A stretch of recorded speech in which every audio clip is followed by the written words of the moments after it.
Baik, karena waktu sudah menunjukkan 18.36 dan peserta yang join sudah lebih dari 50% dan sudah ada Pak Tommy selaku instruktur, izin saya mulai. Assalamualaikum warahmatullahi wabarakatuh. Selamat malam Bapak Ibu serta Brevet AB reguler Angkatan 218.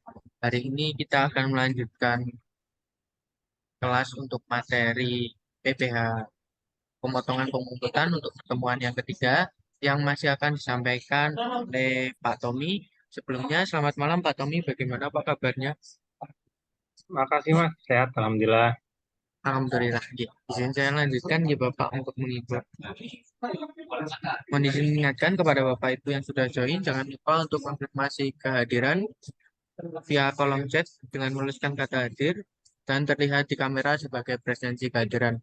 Apabila Anda off cam ataupun ada kendala kamera, harap konfirmasi di chat Zoom ataupun WA Group. Jika tidak ada konfirmasi, mohon maaf akan kami anggap tidak hadir. Dan apabila ada kendala atau Bapak Ibu masih di luar, kurang lebih kami berikan waktu toleransi 20 menit untuk membenahi kameranya agar bisa on cam. Jadi mohon diperhatikan. Baik, langsung saja untuk pertemuan kelas hari ini, waktu dan layar saya serahkan ke Pak Tommy untuk menjelaskan materi pada malam hari ini. Silakan Ya, Pak. baik. Minta tolong untuk share screen-nya Mas.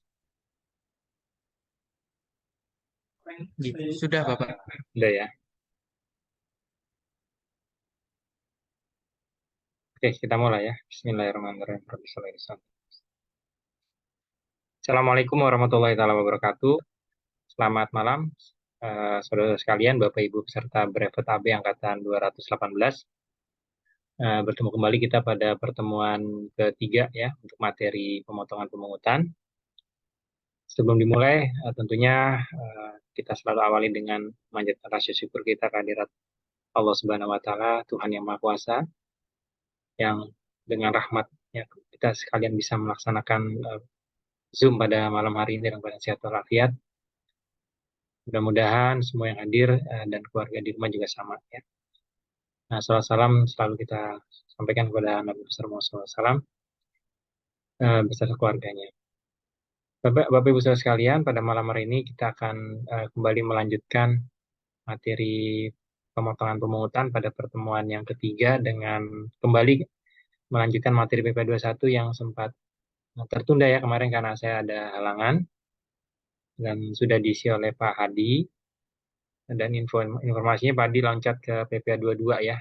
Nggak apa-apa, nggak masalah karena nanti kita bisa melanjutkan ke PPA 23 langsung ya. Namun untuk PPA 21 masih harus kita selesaikan sampai dengan slide terakhir nanti. Ini kita baru mulai pada slide yang kedua ya. Baik, saudara sekalian, terima kasih sudah bergabung. Sebagian besar sudah bergabung, senang sekali bisa bertemu. Mudah-mudahan materi yang sudah saya bagikan sempat dibaca, ya. Kalau sudah sempat dibaca nanti boleh langsung diskusi, ya. Kalau ada yang belum jelas, tapi saya akan juga menjelaskan kembali dari awal supaya nyambung ya. Jadi kemarin kita sudah sampai ke slide siapa saja pemotong pajak, ya kan? Yang poin 1 sampai dengan poin 5 ya. Pemberi kerja, bendahara pemerintah, dana pensiun dan badan lainnya, badan ya, kemudian penyelenggara kegiatan. Nah, itu adalah beberapa pemotong pajaknya. Kemudian kita berlanjut ke diskusi ya terkait dengan pemotongan. Siapa sih pemotongnya? Nah, saudara, pertanyaan pertama terkait dengan siapa pemotong pajak yang harusnya bisa dijawab dari slide yang sebelumnya gitu kan. Jadi katakan ada pertanyaan sebuah perusahaan PT Amanah membayar gaji pegawai di kantor pusat Surabaya dan ada lagi 2 cabangnya di Sidoarjo dan Mojokerto. Jadi perusahaan ini punya cabang 2. Di setiap cabang tentunya ada pembayaran gaji pegawai. Nah, pertanyaannya pemotongan PPh 21 dilakukan di mana? Apakah di pusatnya saja atau juga meliputi pemotongan PPh 21 di setiap cabangnya atau seperti apa? Gitu ya, kira-kira pertanyaan demikian. Nah, untuk menjawab soal ini, Saudara, Ini langsung saja saya berikan jawaban gitu ya. Jadi saudara, untuk PPh pemotongan pemungutan itu tidak mengenal sentralisasi. Ya karena basicnya eh, pemotongan pemungutan PPh itu adalah pajak yang dilakukan dipungut di lokasi tempat terjadinya pembayaran, ya terjadinya proses pemotongan PPh karena adanya hubungan pekerjaan, jasa dan kegiatan. Jadi kalau misalnya di sini ada 3 tempat dan di masing-masing tempat ada karyawan yang bekerja di situ, maka pemotongan PPh 21 harus dilakukan di setiap lokasi. Atau dengan kata lain di Surabaya harus ada pemotongan PPh 21 dan ada penyetorannya dengan NPWP Surabaya. Kemudian di Sidoarjo dan Mojokerto juga sama. Di Sidoarjo harus punya NPWP pemotongan untuk Sidoarjo, dan di Mojokerto juga harus ada NPWP untuk pemotongan pajak di sana. Kalau NPWP-nya sama, hanya kode kode belakang 3 digit terakhirnya berbeda-beda ya. Nah, saudara sekalian, kenapa pemotongan PPh 21 khususnya ya, itu harus dilakukan di setiap kantor pajak yang ada di masing-masing kota ini? Karena kita tahu bahwa PPh 21 atas pemotongan pajak karyawan ya terkait dengan PPh 21 dan juga PPh orang pribadi ya itu nanti sebagian daripada penerimaan itu akan dibagi hasilkan kepada pemerintah setempat. Sehingga dengan membayar di masing-masing daerah, di masing-masing lokasi, maka nanti uh, alokasinya bisa diberikan kepada pemerintah setempat. Misalnya Sidoarjo ya, Pemkab Sidoarjo juga berhak atas sebagian daripada persentase daripada PPh 21 yang dibayarkan. Nah, kalau semuanya dibayarkan dipusatkan di Surabaya, maka tentunya pemerintah Sidoarjo dan pemerintah Mojokerto tidak mendapatkan bagian daripada penerimaan PPh 21. Padahal nyatanya para pegawai tersebut memanfaatkan semua fasilitas yang ada di lokasi, ya kan? Ketika dia bekerja, dia menuju ke situ menggunakan fasilitas yang dibangun oleh pemerintah setempat, ya. Tapi bayarnya di Surabaya misalnya, nah tentunya kan kurang tepat ya. Makanya demikian ya, harus dipotong di masing-masing. Oke, kemudian RW 02, Kelurahan Mojo menyelenggarakan pesta rakyat Hari Kemerdekaan dengan mengundang seorang artis penyanyi dangdut lokal. Nah, menurut saudara, untuk yang case nomor 2 ini, eh, perlukah dilakukan pemotongan dan siapa pemotongnya dan di mana lokasi? Oke, mungkin ada yang mau berpendapat untuk yang case-nya Kelurahan Mojo, RW 02, Kelurahan Mojo menyelenggarakan pesta rakyat kemarin 17 Agustusan mungkin ya. Mungkin ada yang mau berpendapat.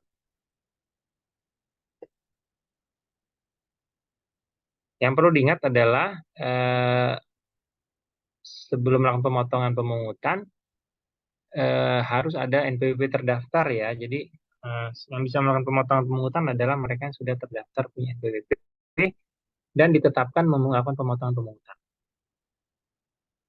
Nah, jadi di sini sebelum menjawab harusnya kita memberikan klausul tambahan bahwa kalau mau kalau untuk case ini ya, kalau PT Amanah jelas ya di perusahaan perseroan terbatas kan sudah daftar NPWP. Tapi kalau kelurahan ini RW 02 kan jarang-jarang ya belum tentu semua kelurahan RW itu daftarkan di punya NPWP. Jadi ini untuk case seperti ini maka harus dipastikan apakah RW 02 Kelurahan Mojo ini sudah mendaftarkan NPWP misalnya sebagai penyelenggara penyelenggara kegiatan atau apa ya. Nah, kalau belum ya tentunya tidak bisa melakukan pemotongan. Ya. Tapi kalau misalnya sudah punya NPWP atas perkumpulan ya, mungkin RW itu kan perkumpulan warga. Apabila sudah mendaftarkan ya nanti bisa melakukan pemotongan. Jadi tergantung kalau case seperti ini tergantung pemotongnya ada atau tidak. Tapi andai kata sudah punya, maka tentu saja harus melakukan pemotongan PPh 21 atas jasa yang diberikan oleh artis penyanyi ini. Gitu ya dengan potongan PPh 21 ya. Pemotongan di mana? Ya dilakukan di lokasi acara, di lokasi tempat kegiatan tersebut. Baik, gitu ya saudara ya, ini nomor 2. Kemudian Bapak Joni Jayadi, pengusaha di Sekolah Surabaya menjual material bahan bangunan dengan mempekerjakan seorang kasir dan 3 orang pegawai pengiriman. Di rumah beliau untuk membantu pekerjaan istrinya dalam mengurus anaknya kembar ya, dan beliau mempekerjakan seorang babysitter. Nah, pertanyaannya siapa pemotong pajaknya dan lokasi pemotongannya, dan ditambahkan lagi pertanyaannya dari 3 orang 4 ini pihak yang dia pekerjakan apakah dilakukan pemotongan semuanya atau tidak gitu ya. Mungkin ada yang berpendapat.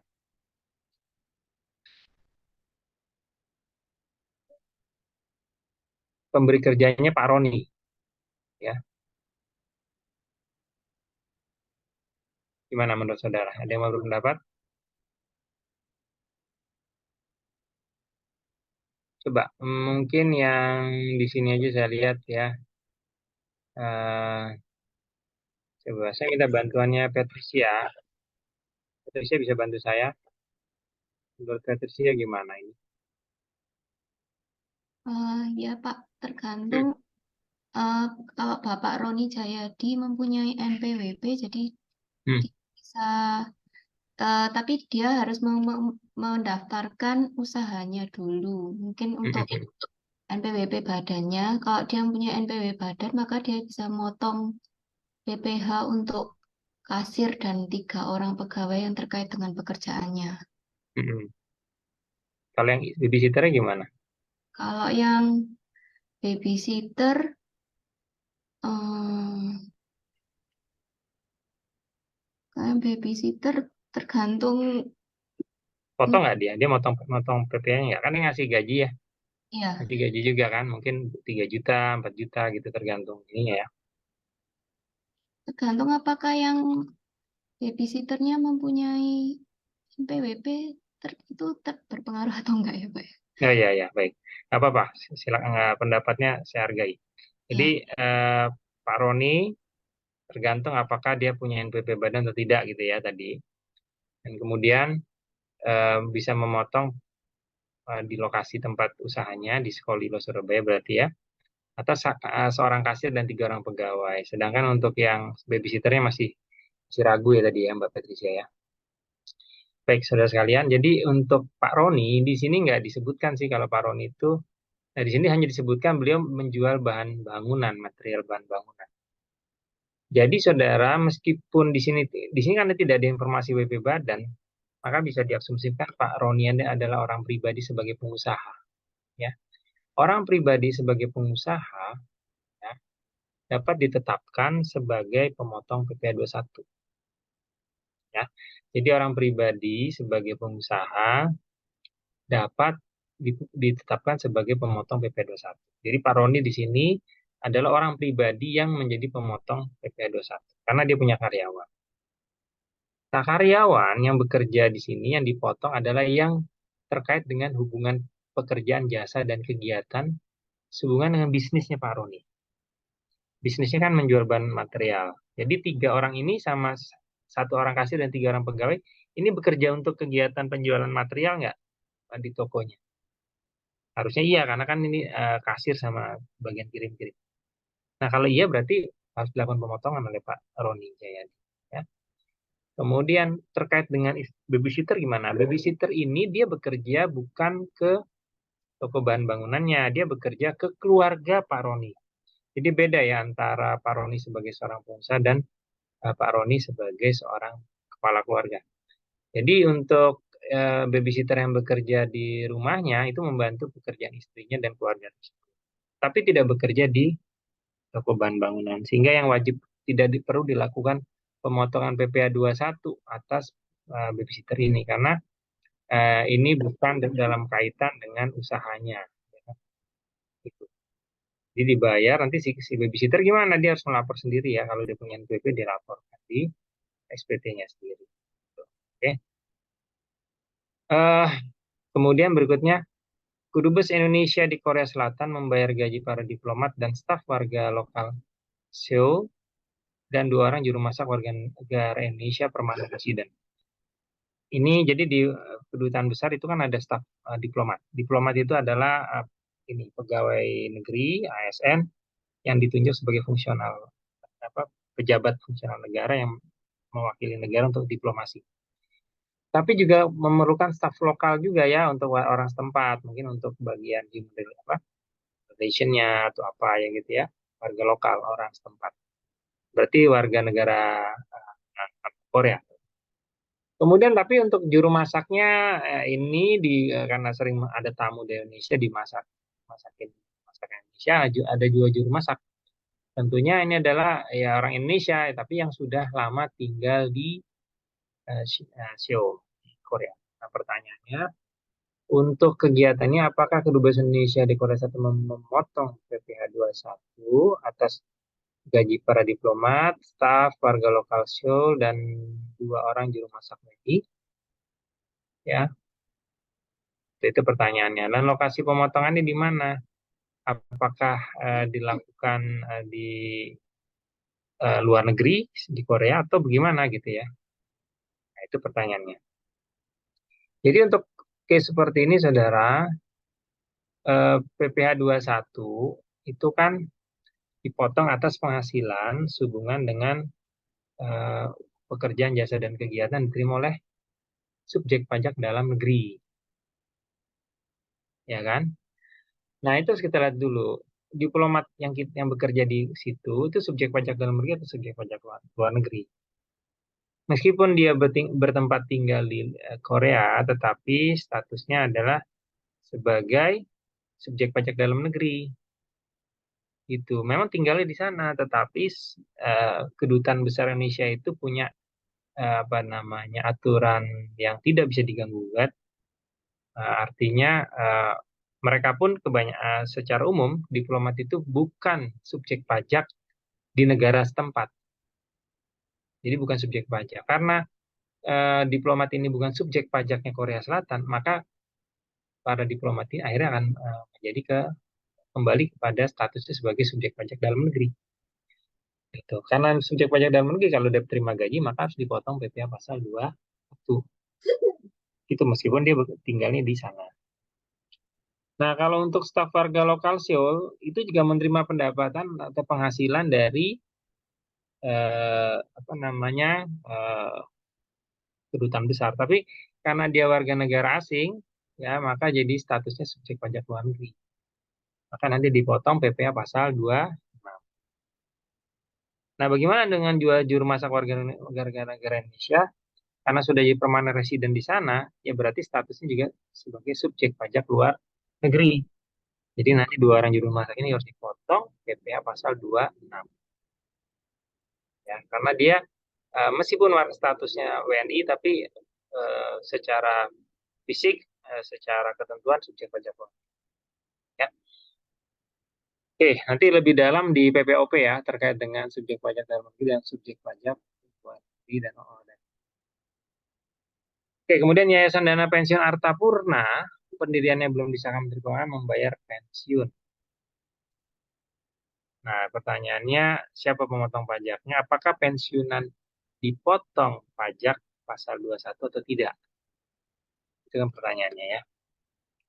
Nah, karena nanti ini jawabannya sih untuk ini memang akan kita lihat di halaman berikutnya. Tetapi seperti pernah saya sampaikan sedikit mungkin di awal, kalau masih ingat, bahwa PPh termasuk yang dipotong itu adalah pensiunan. Karena di slide sebelumnya kan pemotong pajak adalah Yayasan Dana Pensiun. Maka pemotong pajak yang ada di dalam soal ini adalah Yayasan Dana Pensiun Artapurna. Tapi pendiriannya belum disahkan Menteri Keuangan. Kalau belum disahkan Menteri Keuangan itu terkait dengan administrasi. Tetapi untuk materialnya kalau dia sudah melakukan pembayaran pensiun, maka harus melakukan pemotongan PPh 21. Ya, jadi Yayasan Dana Pensiun Artapurna harus memotong PPh 21. Itu ya, saudara ya. Baik. Lanjut. Nah, jenis pemotongan PPh 21 itu ada yang tidak bersifat final dan ada yang bersifat final. Kalau tidak bersifat final itu dapat dikreditkan, nanti tidak dapat dikreditkan artinya menjadi bagian daripada pembayaran. yang akan dihitung nanti di akhir tahun sebagai bagian pembayaran angsuran. Sedangkan yang bersifat final itu tidak dapat dikreditkan karena sudah final, sudah selesai. Begitu dia lunasi ya sudah, tidak diakumulasi ke menjadi pembayaran angsuran pada tahun tersebut. Jadi sudah selesai. Yang penting dihitung dengan benar sesuai dengan aturan terkait dengan objek pajaknya. Kalau sudah dilunasi sudah selesai. Oke, kemudian penerima penghasilan. Penerima penghasilan itu sehubungan dengan pekerjaan jasa dan kegiatan bisa seorang pegawai, mantan pegawai, bukan pegawai. Ya, pegawai, mantan pegawai berarti pernah bekerja tapi kemudian sudah keluar, dan bukan pegawai. Bukan pegawai itu dari awal memang bukan tidak bekerja di perusahaan tersebut, tapi dia terikat hubungan pekerjaan jasa dan kegiatan untuk satu momen tertentu aja misalnya. Ya, kemudian penerima pensiun, pesangon, pensiun, penerima THT, JHT itu juga termasuk yang akan dipotong. Pesangon, pesangon di PHK, ya di PHK, kemudian terima uang pesangon, nanti itu dipotong BP 21. Pensiunan juga sama, penerima pensiun. Penerima tunjangan hari tua dan jaminan hari tua juga sama, itu juga dipotong BP 21. Selain itu pegawai tidak tetap, pegawai lepas, calon pegawai. Pegawai tidak tetap ini artinya dia bekerja di perusahaan tersebut, tapi belum permanen. Ya, berarti penggajiannya pun nanti berbeda. Ya, penggajiannya pun berbeda. Mungkin dia dihitung dengan hadiran atau apa ya, tapi kalau pegawai tetap kan ada gaji dasarnya ya. Masuk tidak masuk dia tetap punya hak untuk digaji. Pegawai lepas ya, pegawai lepas tentu saja tergantung kebutuhan, kalau dibutuhkan dia datang bekerja, kalau tidak. Calon pegawai itu baru magang atau sudah di training atau masa percobaan dia dapat gaji juga tapi nggak full. Nah, itu juga termasuk apa penghasilan.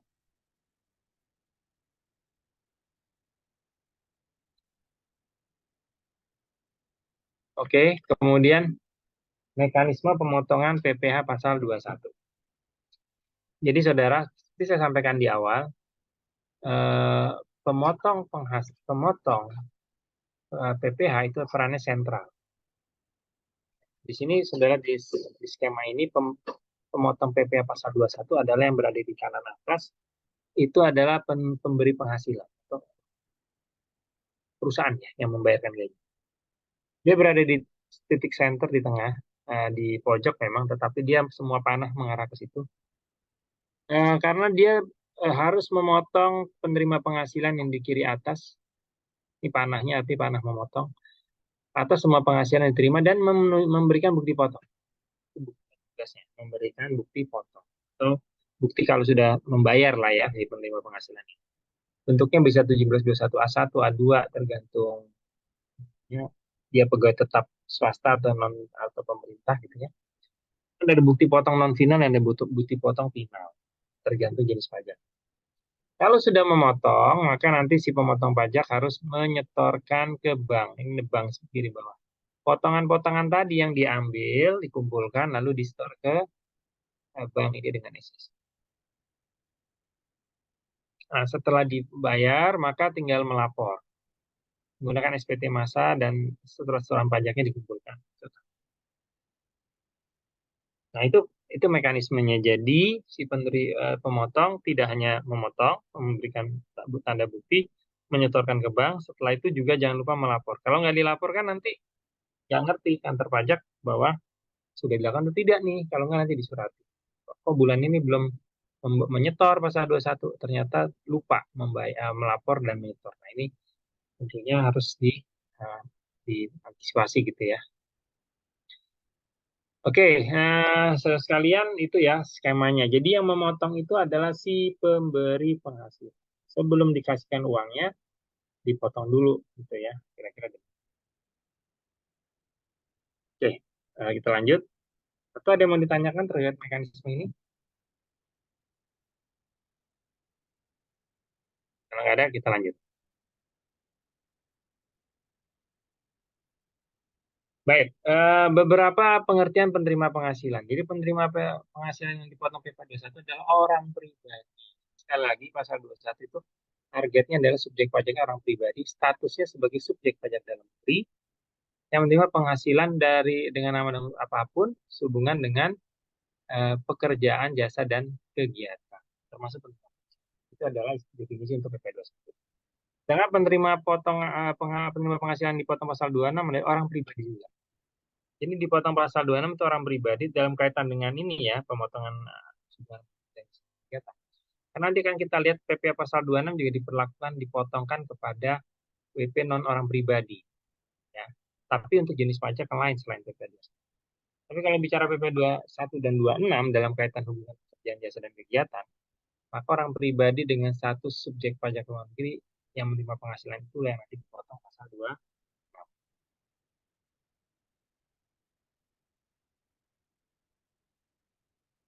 Ya, jadi memang pasal 21 dan 26 kesamaannya pada objeknya sama, gaji ya sama. Tapi subjeknya beda.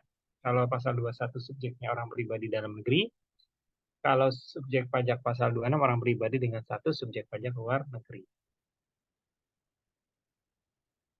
Oke, pegawai. Di nomor 3. Nah, pegawai itu orang pribadi yang bekerja daripada pemberi kerja berdasarkan perjanjian atau kesepakatan. Itu pegawai. Ya. Jadi nanti dia diberikan upah atau gaji dari hubungan jabatan. Oke, silakan nanti boleh dibaca lebih lanjut.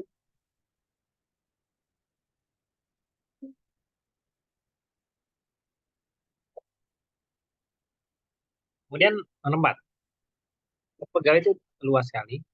Maka kalau dikerucutkan ada lagi istilah pegawai tetap. Pegawai tetap itu cirinya adalah mempunyai penghasilan yang teratur dia terima. Ya. Termasuk di pegawai tetap adalah anggota Dewan Komisaris dan anggota Dewan Pengawas.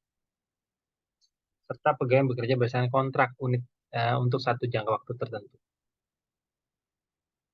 Jadi gaji, ada upah-upah, pembayaran tunjangan yang sifatnya tetap teratur. Oke, kemudian pegawai tidak tetap, tenaga kerja lepas, pegawai yang hanya menerima penghasilan apabila yang bersangkutan bekerja. Kalau dia nggak bekerja, nggak dapat gaji.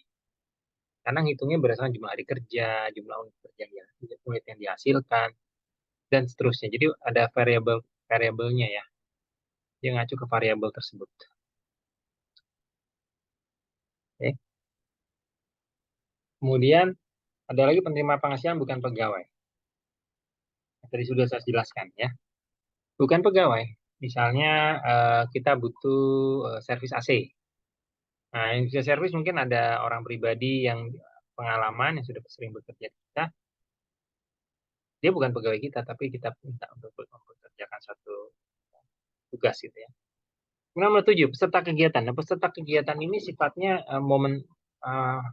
pada momen-momen tertentu saja. Kegiatan misalnya seminar, sidang, lokakarya, pertunjukan, pendidikan, olahraga, atau kegiatan sejenisnya.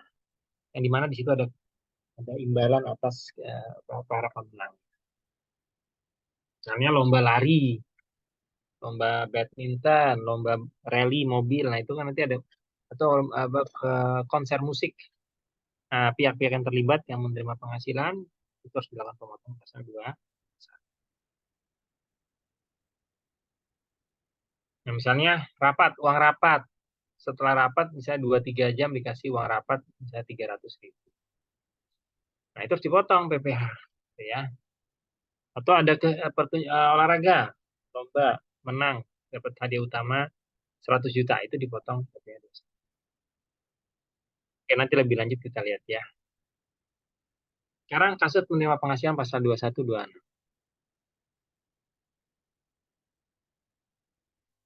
Televisi Mitra TV membayar jasa kepada manajemen artis kreasi seni untuk mendatangkan bintang utama seorang diva musik pop Indonesia. Nah, pertanyaannya siapa pemotongnya dan siapa yang dipotong? Dan jenis potongannya pasal 21 atau 26? Ya, kira-kira gitu.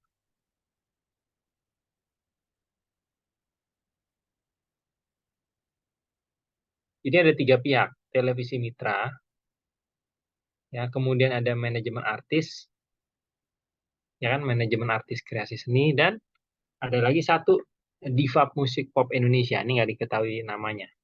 Itu ada 3 pihak. Pertanyaannya antar pihak ini dilakukan pemotongan seperti apa? Itu ya pertanyaannya. Mungkin ada yang mau menjawab, membantu menjawab. apakah televisi mitra TV sebagai pemotong, lalu dia motong penghasilan siapa? Artis, manajemen artis kreasi seni, atau langsung ke diva musik pop Indonesia, gitu ya? Atau bagaimana? Nah, kira-kira ini ya. Ada yang mau berpendapat?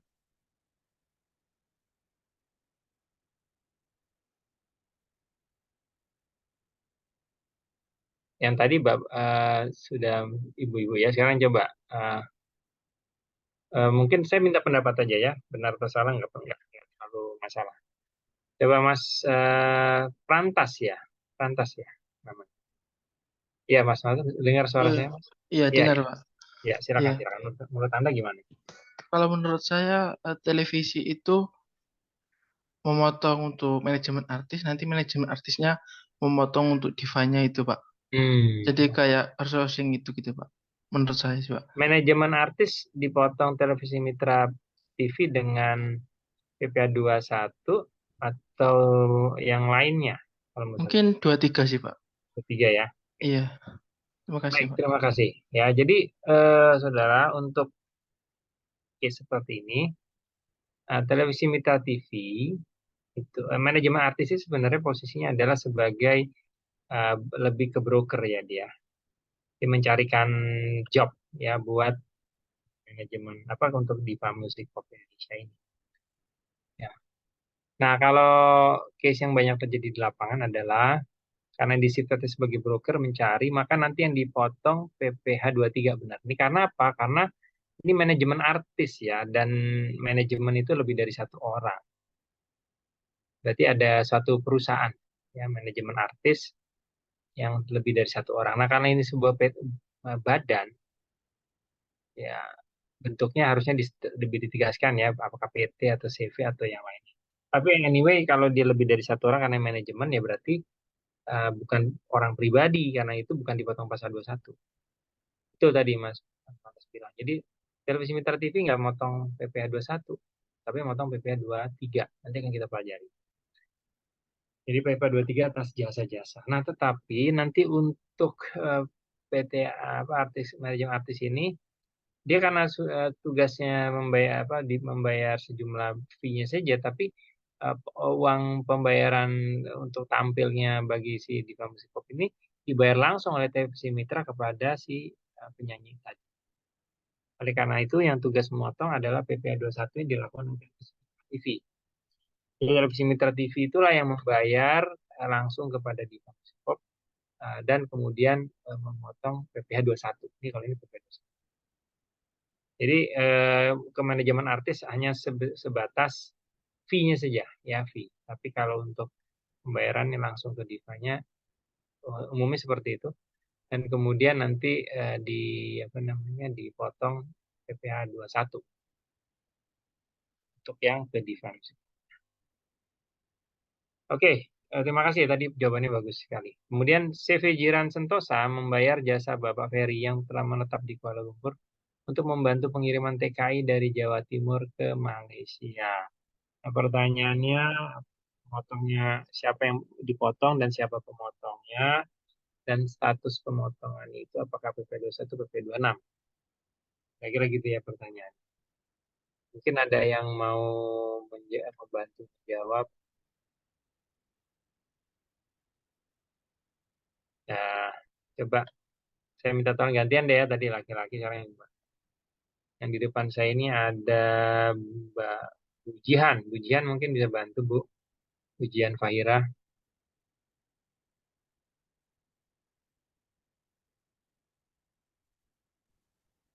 Bujihan Iya, mungkin Pak. membantu. Ya, menurut Bujihan gimana itu yang nomor 2? CV Jiran Sentosa. Pemotongnya siapa, yang dipotong siapa, kemudian jenis potongannya apakah 21 atau 26. Yang memotong CV Jiran Sentosa, Oke. yang dipotong Bapak Ferry dikenakan PPh 26 karena dia kan telah menetap di Kuala Lumpur. Betul, betul sekali. Ya, makasih ya Bu Yen ya. Ya, terima Jadi kasih, Pak. Jiran Sentosa, PP Badan, dia wajib melakukan pemotongan kepada Bapak Ferry. Tapi motongnya, ini karena hubungan pekerjaan ada satu jasa pekerjaan atau kegiatan, karena sudah menetap lama di sana, maka statusnya beralih menjadi subjek pajak luar negeri, sehingga nanti motongnya jangan pakai 21. Dipotong dengan PPh pasal 26. Itu tadi yang dijawab. Ya. Oke, berikutnya. CV Furnita membayar ongkos kirim rak sepatu kepada Pak Peno, tukang beca di depan toko mebel. Jadi dia punya mebel, mau diantar ke customernya nggak jauh-jauh dari situ, nggak nyewa truk atau nyewa apa, nggak usah truk lah, kalau truk besar sekali, nggak sewa minibus kecil, tapi pakai tukang beca aja Pak Peno. Nah ini kira-kira menurut saudara ini pemotongnya siapa, yang dipotong siapa, dan apakah dipotong 21 atau tidak? Gitu ya. Nanti mengenai berapa besar dipotong atau tidak itu urusan belakang. Ya, tetapi dipotong atau tidak gitu ya, dilakukan pemotongan atau tidak. Itu yang pertama. Soal hasilnya ada nilai rupiah atau tidak itu nomor 2. Nah, jadi saudara untuk ini mungkin saudara posisikan ya bahwa CV Furnita karena dia membayar jasa, ya dia harus adalah pemotong yang ditunjuk. Ya. Kemudian Pak Peno karena dia penerima penghasilan, dia adalah subjek pajak yang harus melunasi atas penerimaan PPh atas penerimaan penghasilan yang dia terima. Jadi nanti pemotongnya Pak CV Purnita dan yang dipotong oleh Pak Peno. Tetapi sekali lagi mengenai besaran potongan nanti itu nomor 2 karena untuk perhitungan seperti nanti ada batas yang tidak kena. Ini pegawai lepas ya. Pak Peno itu kan cuman bukan pegawainya, hanya duduk-duduk gitu aja ya, pegawai. Nanti ada batasan minimal. Nah, jadi belum tentu nanti Pak Peno akan dipotong. Karena biasanya kalau nganter-nganter deket, mungkin nggak sampai 500.000 kan. Pak tukang beca gitu ya, nganter. Paling Pak Peno dikasih 50.000 gitu ya mungkin ya untuk dorong. Nah, kalau dia masih di bawah batas, tentunya tidak dilakukan pemotongan. Meskipun pemotongnya ada, pihak yang dipotong itu pun ada. Karena ada batasan tidak dipotong. Baik, kita lanjut ya. Bapak Rudianto, seorang dosen membayar ongkos desain bahan presentasi kepada Roni freelance ahli IT.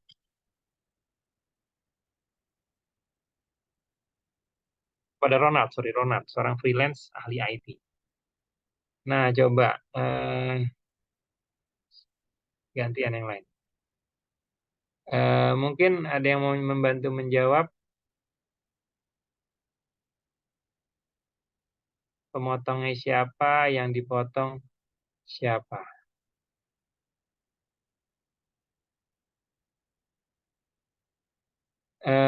Sekarang ganti lagi bapak-bapak deh. Pak Bayu Hilmi ya. Nah, Ya, Pak. ya, menurut Bapak Rudianto, seorang dosen membayar ongkos desain bahan presentasi Pak Ronald. Dalam case ini, apakah ada pemotong, siapa, dan siapa yang dipotong gitu ya Pak? Dan jenis potongannya apa? Mungkin menurut saya untuk pemotongannya dari Bapak Rudianto, Pak, dari Bapak Ronald yang memiliki jasa desain freelance dari ahli IT itu, Pak. Pemotongnya siapa Pak? Bapak Ronald mungkin, Pak. Bapak Ronald. Yang dipotong Hmm, penghasilannya siapa Pak? penghasilannya dari Bapak Rudianto, bukan. Ini justru Pak Rudiantonya yang membayar Pak katanya Pak. Rudianto yang membayar ongkos desain. Jadi dia menggunakan jasanya Pak Ronald. Jadi yang membayar ongkosnya justru Pak Rudi Pak. Mungkin Bapak Rudianto, Pak, yang Iya, betul. Jadi kalau bicara pemotong itu adalah pihak yang membayar. Ya, yang membayar berarti Pak Rudi. Harusnya pemotongnya Pak Rudi, kan gitu ya. Sedangkan penerima penghasilan Pak Ronald. Jadi yang dipotong PPh-nya adalah Pak Ronald. Tetapi saudara, Pak Rudianto ini seorang dosen. Dosen itu karyawan. Ya. Dan karyawan itu tidak ditunjuk sebagai pemotong PPh 21. Yang dipotong itu adalah pemberi kerja yang orang pribadi sebagai pengusaha atau BP Badan. Jadi dalam case ini Pak Rudianto memang harusnya jadi pemotong, tapi karena dia seorang pegawai tidak ditetapkan sehingga tidak perlu melakukan pemotongan, gitu ya, kepada Pak Ronald. Jadi Pak Ronald terima ongkos desainnya itu full, ya tidak dipotong. Ini karena masalah administratif, Pak Rudinya nggak bisa motong, ya. Baik, kemudian Yayasan Pengembangan SDM Indonesia mengundang seorang atas pendidikan Kedutaan Besar Negara Sahabat, Mr. Redford, untuk mengisi seminar pendidikan dan kepadanya diberikan honorarium. Ini berarti suatu kegiatan yang sifatnya sementara ya. Jadi saudara, oke seperti ini ada isu terkait dengan bukan subjek pajak. Karena di sini dikatakan Pak Redford ini adalah seorang atase negara sahabat. Jadi dia diplomat. Seperti saya sampaikan tadi, diplomat kan bukan subjek pajak. Tapi dengan klausul yang bersangkutan tidak menerima penghasilan lain di Indonesia sehubungan dengan pekerjaannya. Jadi kalau dia terima gaji dari, nggak tahu di kedutaan besar mana nih. Misalnya dia dapat gaji dari Amerika, maka di gaji itu tidak dipotong PPh 21. Meskipun dia terima dia. Nah, kalau pemotong harusnya Yayasan Pengembangan SDM, karena dia membayarkan atas honor. Nah, ternyata honornya ini diberikan ya. Kalau honor diberikan ya berarti ini penghasilan di luar sebagai diplomat. Nah, kalau penghasilan di luar diplomat ya harus dipotong PPh 26. Ya. Karena dia menerima penghasilan di luar daripada penghasilan yang dia harus diterima dari negara. Oke. Kemudian Bapak Dr. David Tralala SPOG membayar jasa hukum kepada Pratiwi Handini dan rekan. Pertanyaannya siapa pemotong PPh-nya dan jenis potongannya apa? Oke, kita coba ngobrol ke yang lain.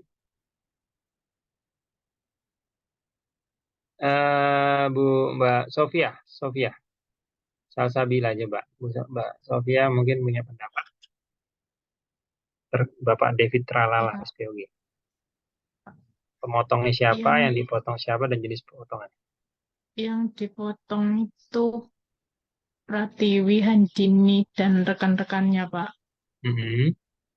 Pemotongnya itu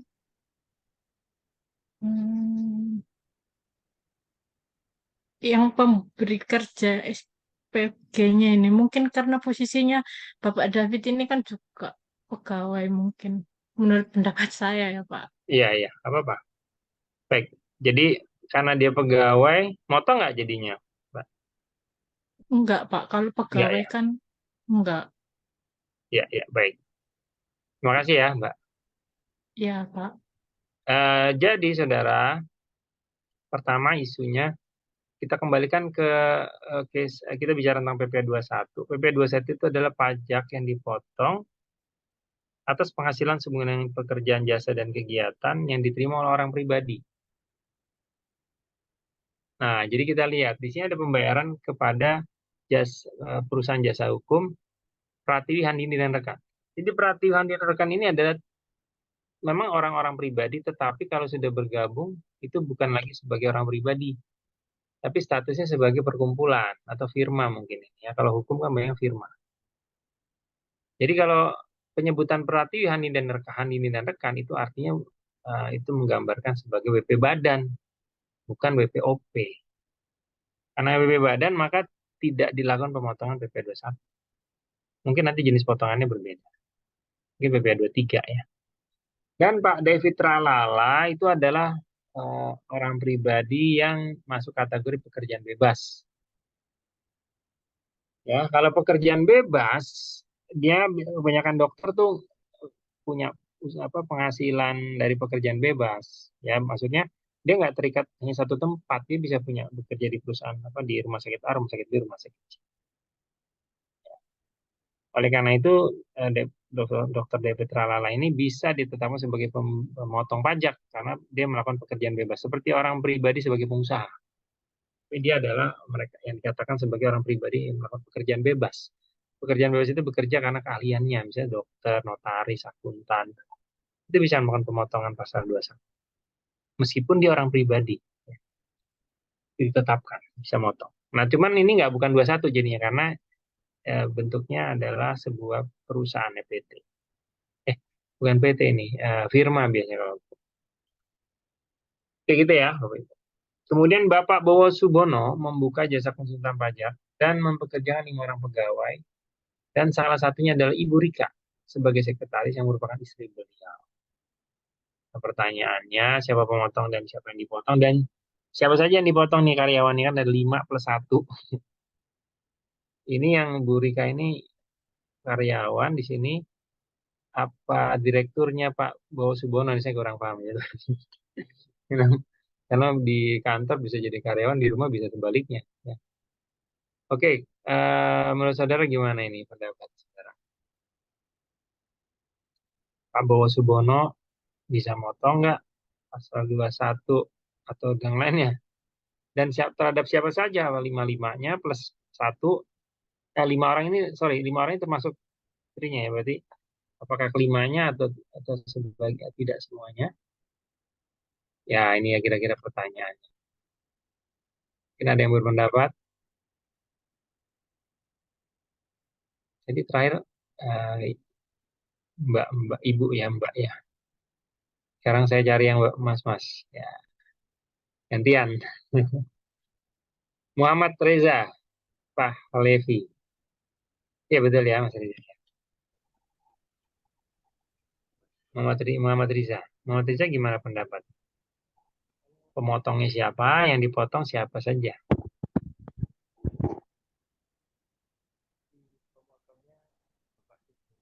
Apakah Pak Bowo Subono bisa melakukan pemotongan? Atau tidak? Misalnya gitu. Gimana Mas Riza? Feel free aja untuk berpendapat. Nggak masalah kok ya. Nggak salah benar nggak. Gimana Mas Riza?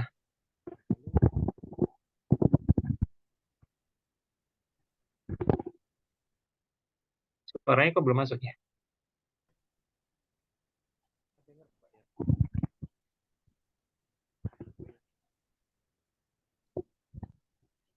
Oh, menghilang. Gangguan signal ya.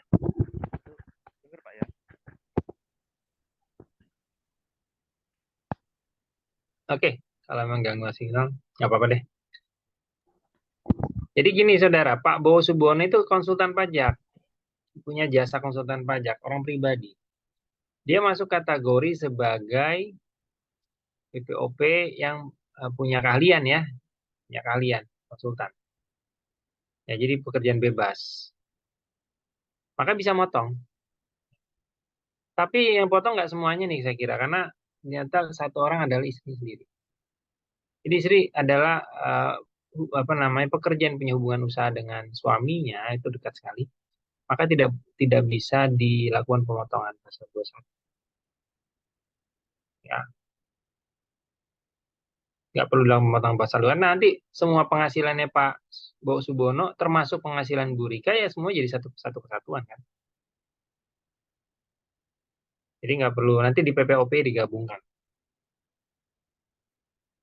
Jadi cukup motong yang 4 orang pegawai yang lain. Ya. Baik, kira-kira gitu ya. Sekarang kita lanjut. Penghasilan dikenakan PP 21 itu bisa penghasilan pegawai tetap baik teratur maupun tidak teratur. Jadi kemarin saya sampaikan tadi, pegawai tetap itu punya penghasilan sifatnya teratur. Tapi pada kenyataannya meskipun pegawai tetap punya penghasilan teratur, tetapi juga dimungkinkan untuk mendapatkan penghasilan tidak teratur. Misalnya pegawai dapat bonus tahunan, tunjangan tahunan, ya itu kan tidak teratur. Ya. Kemudian penghasilan penerima pensiun secara teratur, uang pesangon, pembayaran pegawai tidak tetap, imbalan pendabukan pegawai pada peserta kegiatan. Dewan komisaris juga sama kalau misalnya dapat gaji. Kemudian dana pensiun, penarikan dana pensiun pegawai. Nah, itu adalah penghasilan yang dipotong PP 21. Termasuk di situ natur dan kenikmatan. Nah, natur dan kenikmatan itu adalah bentuknya pembayaran apresiasi pada pegawai tapi bentuknya bukan uang, tapi bentuknya adalah bentuk natura. Natura itu barang dan kenikmatan itu fasilitas. Contoh karyawannya karena prestasinya tinggi diberikan hadiah natura berupa emas, misalnya emas 10 gram misalnya gitu ya. Itu bentuknya natura karena bukan bentuk uang. Nah, natura dan kenikmatan pada prinsipnya bukan objek begitu ya, bukan objek pada prinsip. Lalu yang memberi adalah perusahaan yang tidak dikenakan PPh final atau menggunakan norma penghitungan khusus. Nah, kalau ternyata perusahaan itu adalah wajib pajak yang sudah dikenakan PPh final atau khusus, norma penghitungan khusus, maka nanti pemberian natura ini harus dianggap sebagai penghasilan si karyawan. Awal mulanya bukan objek, tapi kemudian karena pemberi penghasilannya itu adalah perusahaan yang sudah dikenakan PPh final, maka pemberian penghasilan tadi menjadi objek.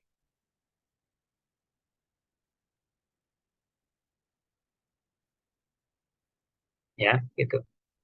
Tapi kalau natura kenikmatan dibayarkan oleh perusahaan yang bukan yang di luar yang dua ini, ya berarti itu menjadi bukan objek. Oke, kita lanjut ya. Baik. Jadi perhitungan besar penghasilan itu adalah bisa dilakukan karena menggunakan mata uang rupiah, uang asing, dan untuk yang natura kenikmatan apakah menggunakan nilai mana gitu ya. Nah, untuk uang rupiah adalah sesuai dengan yang pengen diterima atau diperoleh. Sedangkan kalau uang dolar bukan jumlah yang tertulis dikalikan dengan kurs yang lain, tapi harus dengan kurs Menteri Keuangan. Jadi perhitungan besar penghasilan untuk yang denominasi dengan mata uang asing yang nanti perkalian perhitungan penghasilan dengan kurs Menteri Keuangan. Dan kalau natura dan kenikmatan diberikan tadi, misalnya diberikan emas batangan, itu kan ada tanda terimanya, misalnya harga pasarnya sekian, ya nanti itu dinilai dengan itu. Dan itu harus dimasukkan sebagai penghasilannya. Kalau memang sesuai ketentuannya. Oke, kita lanjut ya. Nah, saudara, ada juga penghasilan tidak dikenakan PPh pasal 21. Pertama, pembayaran manfaat atau santunan asuransi kecelakaan, asuransi kesehatan, kecelakaan jiwa dan dwiguna dan beasiswa.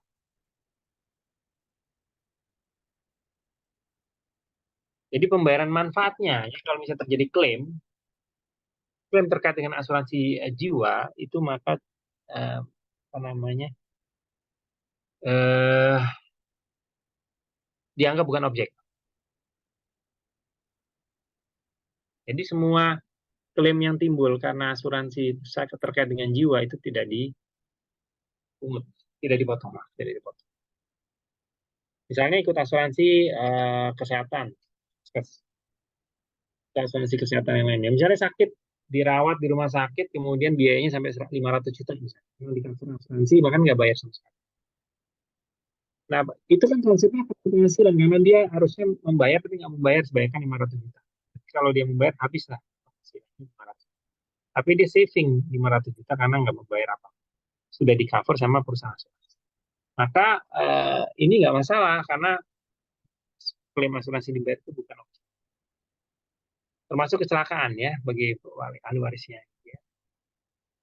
Jiwa, dwiguna, beasiswa. Semua ini ada berkaitan dengan penghasilan yang diterima dan tidak dilakukan pemotongan pasal 21 bulan. Kemudian natura dan kenikmatan dari wajib pajak atau pemerintah. Tadi saya sampaikan, natura dan kenikmatan pada dasarnya bukan objek. Ya, pada dasarnya bukan objek. Tapi kalau natura dan kenikmatan itu, natura dan kenikmatan yang diberikan oleh wajib pajak pemerintah dan wajib pajak umumnya itu memang bukan objek. Diterima. Pemerintah bagi-bagian beras itu bukan objek. Ya, itu natura dan kenikmatan bukan objek. Kecuali kalau yang memberikan adalah wajib pajak sudah kena PPh final tadi ya, atau sudah kena norma penghasilan neto, itu baru di kenikmatan dijumlahkan. Oke ya, gitu. Kemudian iuran pensiun kepada dana pensiun telah disahkan Menteri Keuangan yang dibayar pemberi kerja. Jadi iuran pensiun itu kan penghasilan bagi si yang di penghasilan juga gitu ya. Nah, iuran pensiun tadi, iuran pensiun yang diterima itu tidak dikenakan PPh 21. Sepanjang memang dibayarkan kepada perusahaan dana pensiun yang sudah resmi. Oke, kemudian zakat sumbangan wajib keagamaan dari badan lembaga yang diusahakan pemerintah. Ini juga tidak dipotong PPh 21. Karena penerima zakat sumbangan keagamaan itu orang yang tidak mampu. Dan itu merupakan target sasaran dari redistribusi PPh 21. Maka kalau mereka terima langsung ya tentunya itu ada tujuan akhirnya sebenarnya supaya penerima zakat sumbangan keagamaan ini. Jadi penerimanya bukan objek. Kecuali kalau dikasih zakat sumbangannya dikasih puluhan miliar ya, seperti itu beda ya tentunya ya. Nanti diteliti lagi kan. Nah, sebab kalau zakat sumbangan yang normal-normal aja kan tentunya kita tahu lah. Kemudian beasiswa juga kalau diterima dapat beasiswa dalam negeri maupun luar negeri itu juga. Ya, sekarang beasiswa yang diberikan ya oleh pemerintah kan oleh program LPDP. Nah, itu dia terima setiap bulan bisa dikirimin dari negara 20 juta gitu ya untuk biaya hidup dan sekolah. Nah, itu tidak dipotong PPh 21.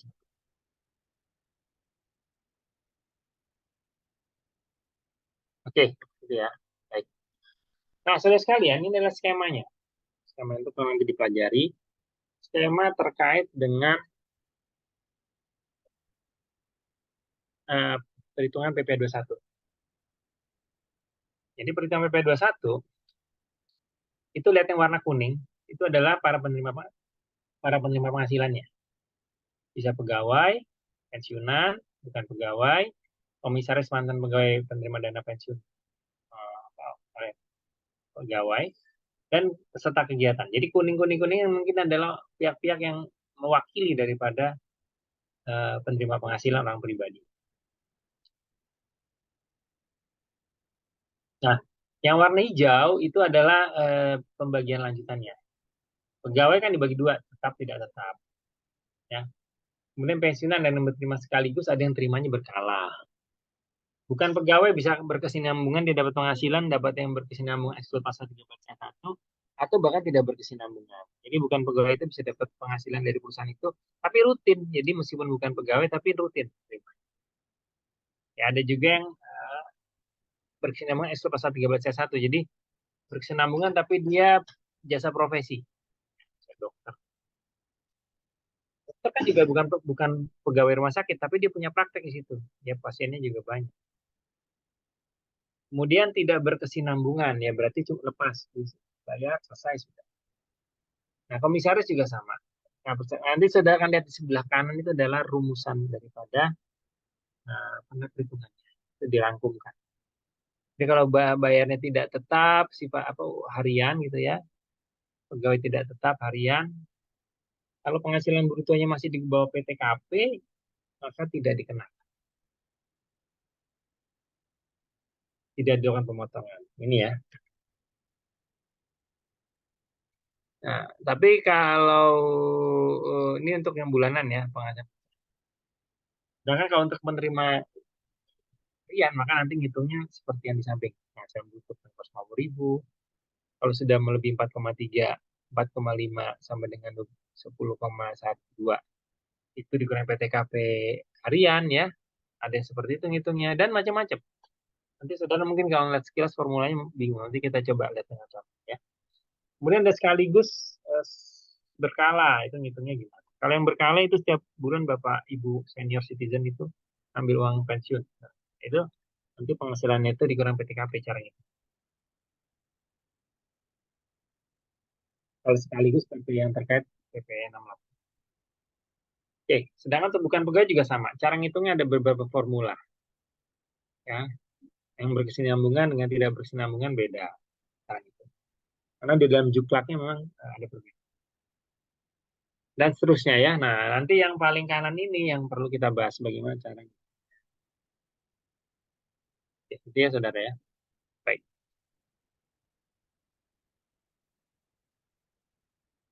Nah, ini berikutnya. Jadi untuk pegawai tetap, penerima pensiun itu rumusan perhitungannya tadi kan kita lihat di tabel sebelumnya adalah penghasilan bruto dikurangi dengan biaya jabatan dan iuran pensiun. Yang dibayar oleh si pegawai sendiri. Ini rumusannya. Penghasilan bruto itu dibagi dua pegawai tetap dan yang dikurangi dengan biaya jabatan. Jadi gini, penghasilan bruto pegawai tetap itu semua yang diterima, gaji, tunjangan, premi asuransi yang diterima oleh yang bersangkutan. Nah, nanti di total semua lalu dikurangi dengan biaya jabatan 5% dari penghasilan maksimal 6 juta per tahun. Nah, kalau untuk yang pegawai tetap. Kemudian iuran pensiun harus dikurangi juga, ya, dikurangi juga iuran pensiun dan THT yang dibayar sendiri. Jadi kalau dia nggak cukup puas, dia bayar iuran pensiun. Nah, itu nanti kalau terjadi apa-apa, ya, itu akan jadi apa iuran pensiun tadi yang dibayar itu bisa menjadi pengurang, bisa jadi pengurang penghasilannya itu. Jadi artinya PP yang kita bayar menjadi lebih kecil. Nah, kalau penerima pensiun yang sebelah kanan nanti terima uang pensiun berkala seperti apa, dikurangi dengan biaya pensiun 5% dari total penghasilan bruto maksimal 2.400.000 sampai atau 200.000 sebulan. Itu ya. Jadi brutonya dari situ kurangi dengan item-item yang saya sebutkan di ini. Buka, kemudian nanti ketemu tuh selisihnya penghasilan neto yang di setahun dan di setahun. Jadi penghasilan bruto dikurangi dengan tadi lalu disetahunkan. Nah, kurangi PTKP ini dibagi 12. Itu ya kira-kira. Nanti caranya seperti apa kan ada contoh-contoh. Nah, kita lanjut. Nah, perhitungan PPh pasal 21, pegawai tetap dan penerima pensiun berkala nanti dilakukan pada setiap masa pajak cara perhitungannya dan distornya. Kecuali kalau masa pajak terakhir, nanti boleh dilakukan di bulan berikutnya.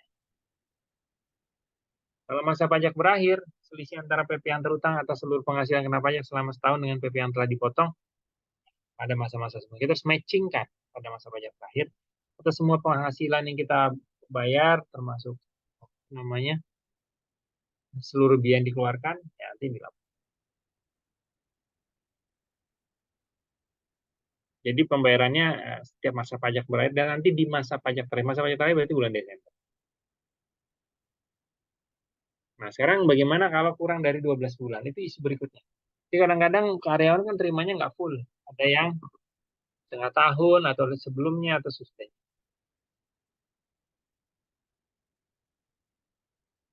Nah, itu bagaimana kalau yang disetahunkan dan tidak disetahunkan? Jadi disetahunkan maksudnya kalau terima perhitungan penghasilan gitu ya.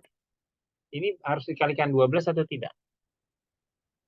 Kalau kalikan 12 itu disetahunkan nanti jawabannya di 1, 2, 3. Tapi kalau tidak diterbitkan atau tidak disetahunkan, maka nanti PPOP mulai bekerja pada tahun berjalan, jadi bekerja tanggal berapa, atau pindah ke instansi lain. Nah, itu baru namanya tidak disetahunkan ya. Sudah diterima utuh saja. Ada di contoh juga ada ya, semuanya ada contoh. Ini review saja. Baik, kita lanjut. Jadi saudara, iuran pensiun dan premi asuransi itu punya dua basic yang berbeda. Nah, jadi gini,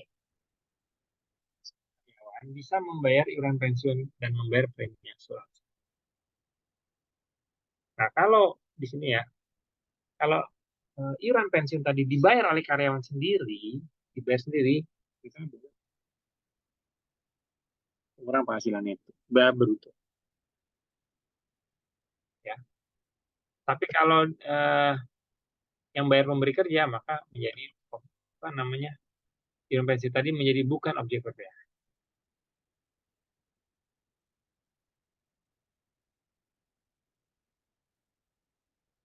Ya, kemudian kalau iuran pensiun, pembayaran penggantian bagi penerima itu objek PPh. Nah, kalau premi asuransi, sebaliknya, kalau dibayar sendiri, itu nggak boleh jadi pengurang. Nggak boleh jadi pengurang kalau dibayar sendiri atas iuran pensiun dan premi asuransi. Nah, kalau premi asuransi dibayar pemberi kerja itu objek.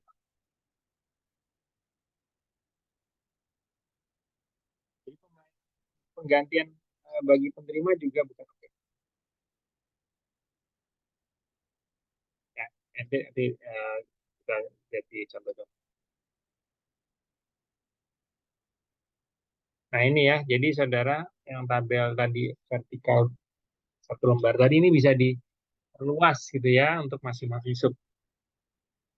Apa itu berkesinambungan, ada yang berkesinambungan eksploit pasal 361, tidak berkesinambungan. Nah ini istilah-istilah yang saya sendiri kurang mengerti ya awalnya gitu ya. Apa sih berkesinambungan, bedanya dengan berkesinambungan pasal 361?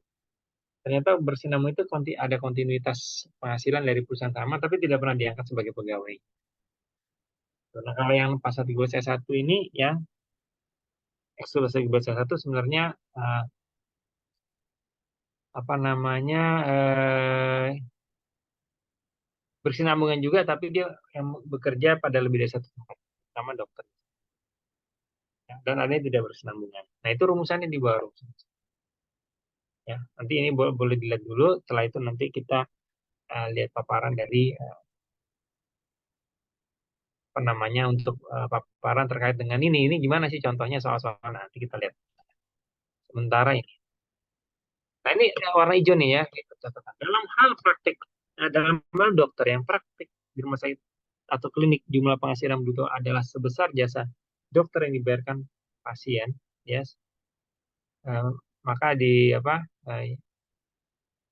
belum dipotong biaya-biaya dan bagi hasil rumah sakit dan klinik. Jadi gini, kalau dokter itu terima dari kasih pasien berapa misalnya sekali kontrol, dia mungkin disampaikan bahwa dari uang apa jaga 300.000, ini karena yang datang 20, maka di situ 10%, 20% itu nggak ada aturan itu ya. Jadi apa? Semuanya. Jadi nggak ada itu. Jadi kalau misalnya, oh ini sebagian buat ini rumah sakit, nah, pemotongan pasal 21 semuanya dipotong. Nah nanti kita lihat contoh soalnya ya. Jadi apa yang dibayar ya sudah itu yang dipotong. Terkait dengan pembagian dengan rumah sakit, silakan tapi tetap pemotongannya dari semua yang dibayar. Oke, kita lihat lagi ya.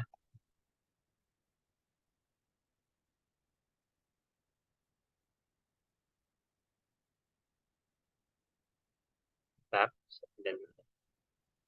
Nah, ini juga sama. Dewan Komisaris, mantan pegawai, dan serta program pensiun itu nanti bentuk penghasilannya bisa dilakukan apa namanya PP 21 ya.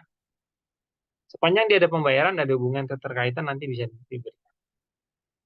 Masuk apa namanya jasa produksi, TMTM, gratifikasi dan seterusnya yang diterima oleh mantan pegawai. Ya. Dan seterusnya. Jadi ada beberapa penghasilan lainnya yang mungkin diterima oleh orang pribadi. Semua di tarif PP pasal 217 ya. Nah, PP pasal 21 atas peserta kegiatan gimana? Ya nanti langsung dipotong pasal 17. Pasal 17 itu tarif berjenjang 5, 15, 25, 30, 35.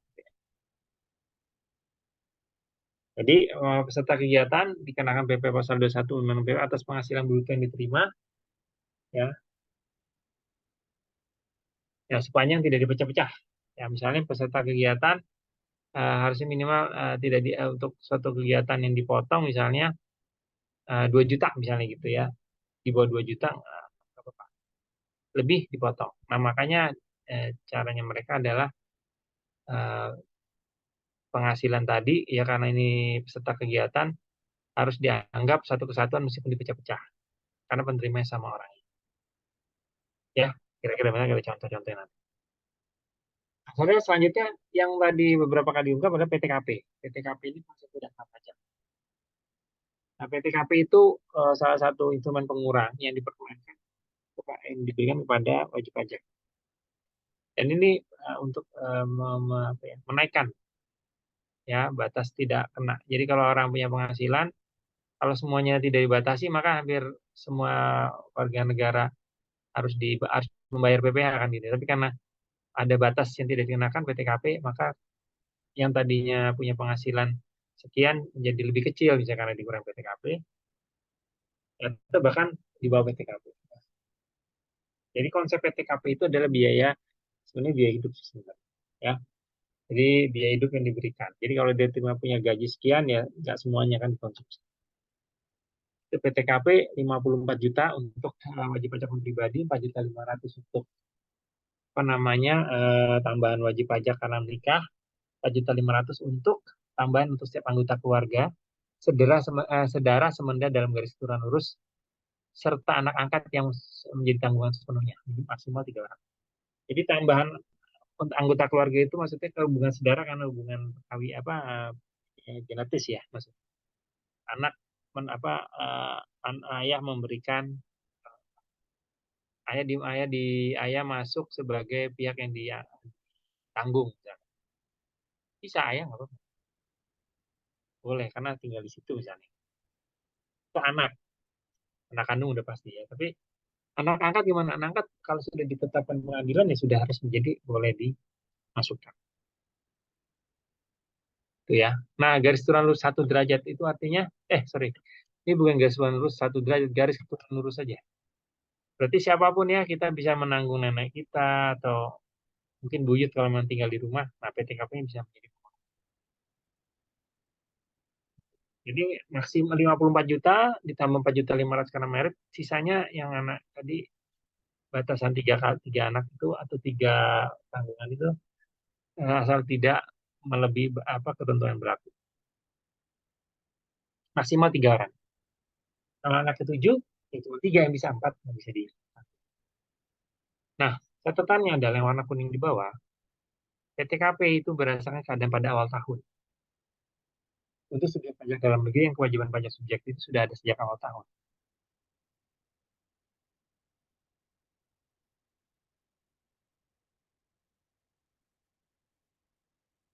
Jadi PTKP misalnya gini, pertanyaannya statusnya K1, K2, K3, itu istilahnya kawin dengan 1 tanggungan, 2 tanggungan, 3 tanggungan. Misalnya begitu. Nah, untuk menjawab itu nanti ada perhitungannya dan dikurangi PTKP. Nah, PTKP-nya itu menggunakan apa? Awal 1 Januari atau bagaimana gitu? Ya.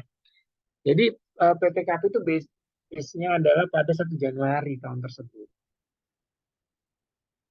Ya, jadi 1 Januari posisinya bagaimana? Misalnya istrinya mengandung, usia kandungan udah 9 bulan, tinggal mau melahirkan. Sampai 31 Desember tahun baru ibunya nggak lahir-lahir. Anaknya nggak ada lahir-lahir. Baru hari berikutnya tanggal 1 atau 2 Januari lahir. Nah, pertanyaannya, untuk PTKP mengikuti sebelum ibunya melahirkan atau bagaimana? Nah, hitungnya gitu ya. Nah, jadi saudara, kalau melihat case tadi, setelah 1 Januari pasti akhirnya ibunya melahirkan anak-anaknya. Ya. Nah, itu PTKP-nya nambah dong harusnya. Enggak, saudara. PTKP tetap mengacu kepada tanggal 1 Januari kan. 1 Januari itu ibunya belum melahirkan kan. Lahirnya mungkin baru seminggu.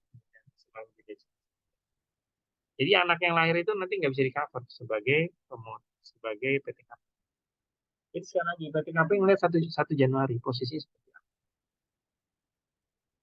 Meskipun di tengah tahun ada anak lahirnya anak, ya, itu tetap PTKP seperti itu. Ya, jadi awal tahun pelajaran. Tapi kalau untuk wajib pajak pribadi, kewajiban pajak subjektif sudah ada sejak awal tahun, ya. Kewajiban pajak subjektifnya baru datang menetap di Indonesia, maka nanti PTKP-nya nggak ngikuti 1 Januari, tapi bisa mengikuti ke tanggal kedatangan. Ini spesial, ya. Jadi ada istilah PTKP K0, kawin belum ada tanggungan. Nah, gitu ya. Nah, status K0, K1, K2, K3 itu mengikuti pada 1 Januari. Kayak tadi, 1 Januari dia belum melahirkan. Ya. Nah, statusnya mungkin masih 1 gitu ya. K0 ya, karena istri anaknya belum. Tapi begitu anaknya sudah lahir, kok nggak diperhitungkan Pak yang anaknya lahir kembar? Ya itu tuh nanti tahun depan. Karena 1 Januari udah lewat, tapi lahir baru tanggal 2 atau 3 Januari. Ya udah gitu. Ya, gitu. Jadi posisi melihatnya 1 Januari. Baik, ada yang mau ditanyakan terkait dengan sampai dengan PTKP? Oke, itu ya penjelasannya saudara ya. Nanti ngitungnya Izin. gimana? Kalau K1 ya 54 juta untuk bujangan tadi, ditambah istrinya karena nikah 4,5 juta, ditambah 4.500.000 kali berapa jumlah tanggungan gitu ya total.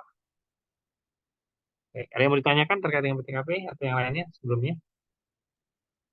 Izin bertanya, Pak. Ya, boleh silakan. Iya, Pak, terkait apa? Terkait tarif. Mungkin belum belum ya, Pak ya kalau tarif ya. Atau boleh ditanyakan?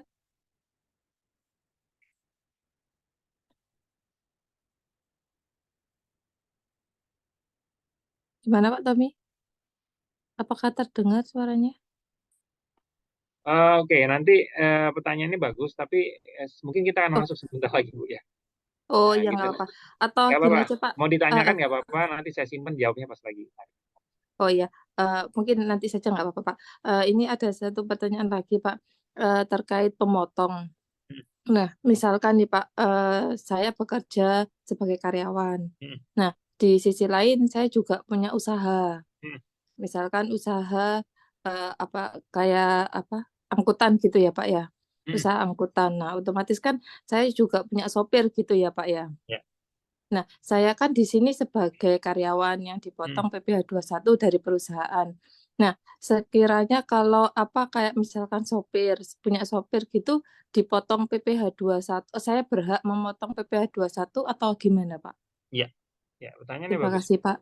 Ya, terima kasih Bagus Pak. ya. Pertanyaannya bagus karena ini ada 2 posisi ya, satu posisi sebagai karyawan, tapi posisi lain pada pihak yang sama adalah sebagai pemberi kerja karena punya driver mungkin ya, punya banyak armada. Misalnya kita punya usaha travel, punya mobil 3 atau 4, kita bikin usaha travel. Ada drivernya nanti dengan nganter. Nah, orang pribadi ya dalam case-nya Ibu yang diceritakan itu harusnya posisinya adalah yang bersangkutan NPWP-nya adalah diupdate ke NPWP pengusaha.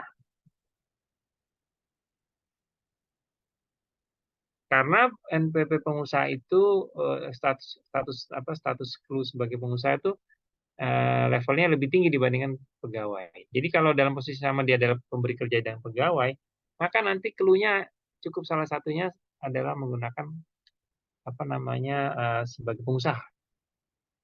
Tapi nggak masalah nanti kalau di kantor dipotong, kantor nggak ada masalah karena kantor tahunya dia adalah pegawai saya, maka dia potong PP 21.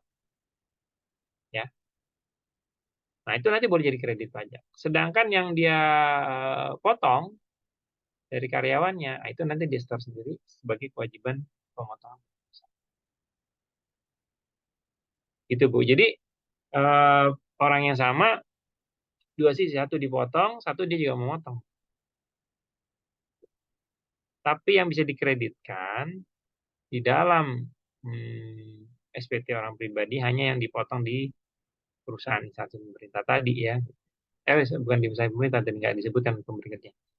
Ya, yang bisa dikreditkan dari pemberi kerja tadi. Sedangkan kalau yang dia potong itu apa yang dia bayar itu bukan pajaknya dia kan, pajaknya karyawan. Ya maka itu nanti cukup di masuk kategori pemotong.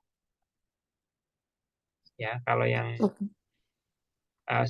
ya pemotong sebagai pemotong nanti kalau dia pemberi kerja. Gitu ya Bu ya. Oke, baik Pak. Terima kasih. Ya, sama-sama. Oh, ada yang bertanya ya. Silakan Bu Elia ya. Iya, Silakan, malam silakan. Pak. Saya mau tanya Boleh. terkait status PTKP. Kalau misalkan cewek itu apa bisa menanggung keluarganya? Nah, Boleh. kalau misalkan ceweknya itu nanti nikah terus milih NPWP-nya memilih terpisah sama suami, apa tetap bisa menanggung keluarganya? Ya. Baik, baik Bu. Jadi PTKP kalau dia terpisah, NPWP terpisah, maka kembalikan kepada ketentuan PTKP untuk orang pribadi status TK0 ya. Dan kemudian nanti kita sebagai pemberi kerja, karena kita sekarang bicara pemotongan pemungutan kan, sudut pandang pemotong. Nah, sudut pandang pemotong, kalau kita punya karyawati ya, perempuan tadi kan pertanyaan, dan dia bilang ke kita, Pak, saya sudah menikah, ya saya sudah menikah, tetapi saya menanggung keluarga dan seterusnya, gitu ya. Nah, kalau kita sebagai pemberi kerja, Bapak Ibu sekalian, dan kita tahu adalah wanita kalau itu sudah menikah, maka kita nggak perlu konfirmasi kembali, maka statusnya tetap TK0, Bu. Ya, TK0. Meskipun dia punya NPWP terpisah dari suaminya, maka pemberi kerja kita pakai kacamata kuda gitu ya. Yang kita tahu dia adalah wanita menikah, ya kita potong status TK0. Nggak bisa TK1, TK2, TK3. TK1, TK2, TK3 itu nanti kalau di WP orang pribadi. Nah, kalau kita lihat pemberi kerja, ya hanya sebatas yang dia lihat. Ya, jadi yang dia tahu dia ngasih gaji ke sini. Nah, kalau dia ngasih gaji kepada seorang laki-laki, kepala keluarga, maka dia baru bisa melakukan PTKP kawin dengan berapa tahun. Nah, pemberi kerja boleh memberikan status kawin dengan 1 tanggungan, 2 tanggungan, 3 tanggungan kepada wanita kerja, sepanjang dia bisa menunjukkan kalau suaminya nggak punya penghasilan, dan di PHK. Misalnya gitu ya, maka nanti boleh statusnya si wanita yang biasanya TK0 tidak kawin dengan 0 tanggungan, bisa menjadi kawin dengan 1 tanggungan, 2 tanggungan. Karena suaminya tidak bekerja dan ada surat keterangan dari minimal kecamatan. Ya. Gitu ya Bu ya. Potongnya TK0 Bu kalau wanita kawin. Pak, sama mau tanya satu lagi. Kalau misalkan kita beli, saya misalkan beli meja, perusahaan beli meja di orang pribadi. Tapi orang itu menetapkan ada material, ada jasa. Nah, atas penghasilan yang kita potong itu, atas keseluruhannya atau atas jasa pembuatannya aja ya Pak? Ya. Kalau misalnya PPh 2 ini masalah pembelian ya Bu ya. Ya, kalau ibu pembelian, jadi dia orang itu menjual ini kita belinya beli di toko atau kita pesanan? Pesanan, Pak. Pesanan, kita mesen ya, ada desain, kemudian ada barangnya gitu ya. Nah, kalau pesanan, Bu, berarti ini pekerjaan yang terkait dengan ongkos ada jasa dan ada material. Nah, kalau dia bisa buktikan ada materialnya berapa, kemudian ongkos pekerjaannya berapa, maka kita boleh Bu memotong hanya sebatas penghasilan yang dia terima gitu ya. Bisa kalau asal ada perbedaan ininya gitu ya. Tapi kalau dia ngerjakannya itu borongan, misalnya borongan gitu ya, pokoknya jadi sekian. Nah, itu nanti cara ngitungnya kita nggak bisa bedakan jadinya, karena borongan ya sudah nanti kita motongnya sesuai jumlah yang kita bayar. Oke, baik Pak. Ya Bu ya. Ya, makasih. Kita lanjut.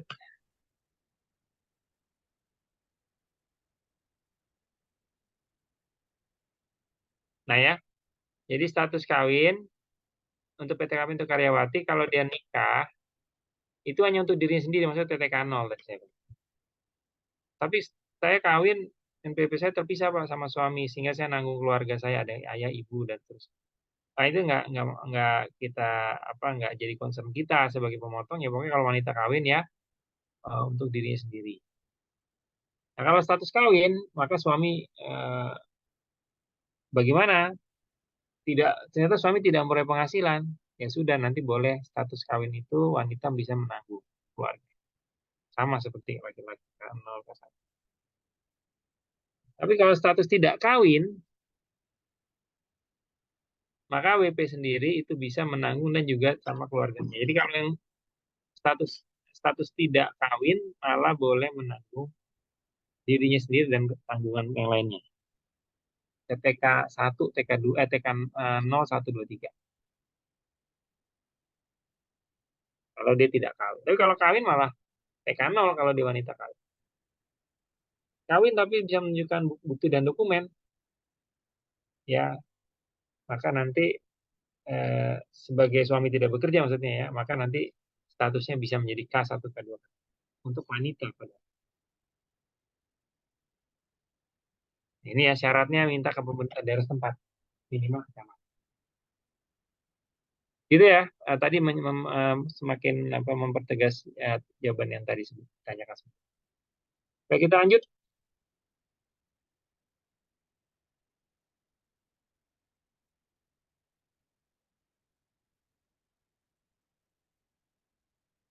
Oke, ini kasus PTKP. Nah, saudara, PTKP itu cara ngitungnya adalah kalau dia statusnya bujangan 54 juta pengurang. Kalau dia menikah, berarti 54 juta ditambah 4.500.000 karena dia menikah tapi belum punya keluarga, belum punya anak. Jadi tinggal jumlah 54 juta tambah 4.500.000 tambah 4.500.000 bisa kita kan anaknya baru satu. Kalau nambah lagi jadi tambah. Itu PTKP. Statusnya K0, K0 kawin belum ada tanggungan, K1 kawin dengan satu tanggungan dan seterusnya sampai K3. Nah, saudara coba lihat di layar, ini ada kasus PTKP. Saudara coba nanti saya beri waktu baca dulu ya 1 sampai 6. Saudara kasih pendapat. Ini statusnya kawin dengan satu tanggungan, kawin dengan 0 tanggungan, kawin dengan 3 atau mungkin sebaliknya ya. Misalnya bukan kawin tadi kan kawin sudah itu. 3 kawin ya, tidak kawin dengan 0, 1, 2, 3. Nanti soal masalah besarannya berapa itu nanti belakang. Yang penting saudara menentukan dulu statusnya seperti apa. K1, K2, K3, ya, TK0, TK1, dan seterusnya. Monggo silakan dibaca dulu, nanti saya izin dulu saudara untuk belakang.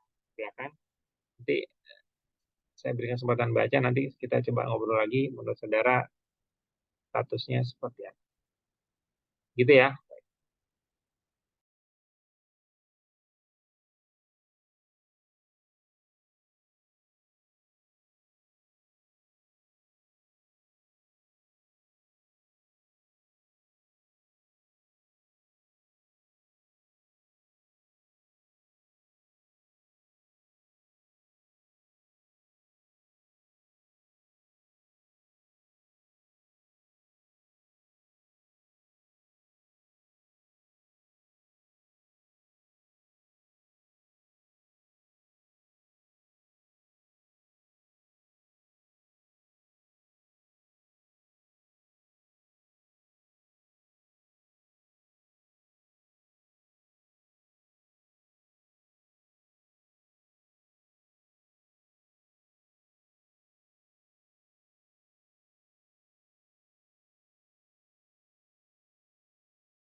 Oke, baik saudara sekalian.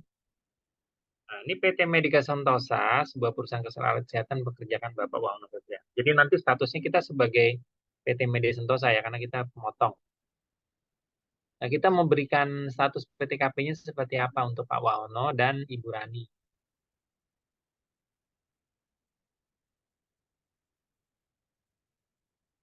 Nah, Bu Rani ini keluarga ini punya 3 anak kandung, Ibu Rani punya bisnis online.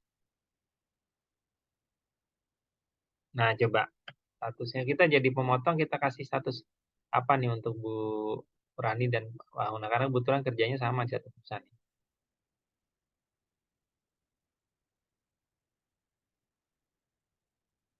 Oke, ada yang mau berpendapat?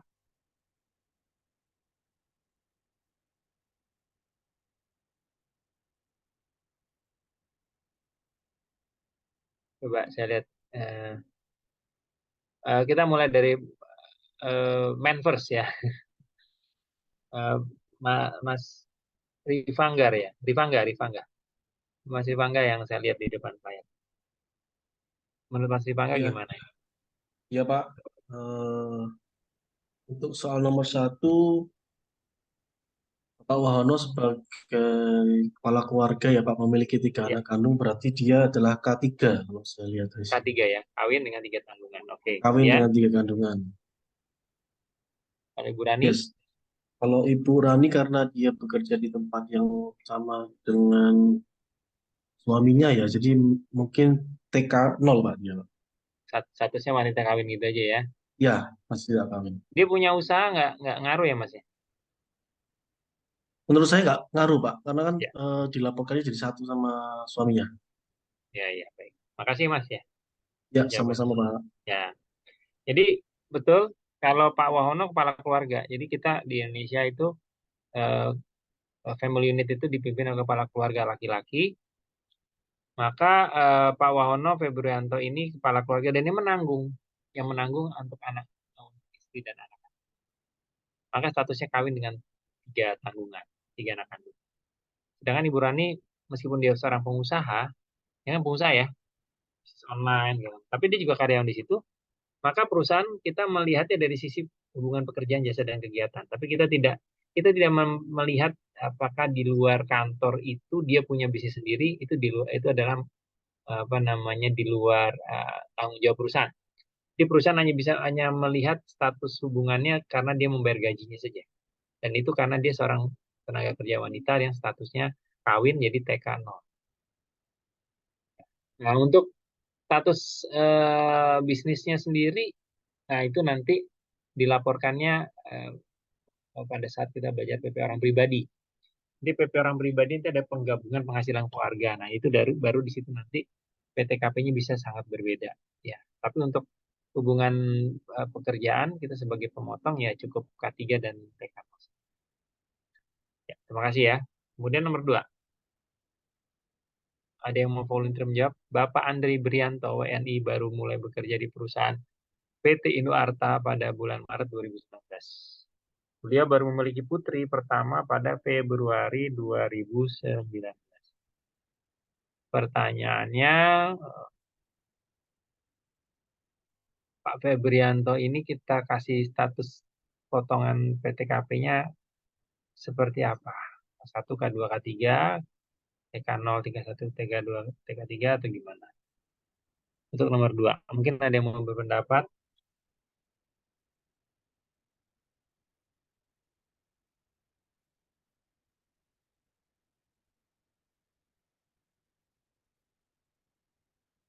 Tadi men sudah ya, share ladies.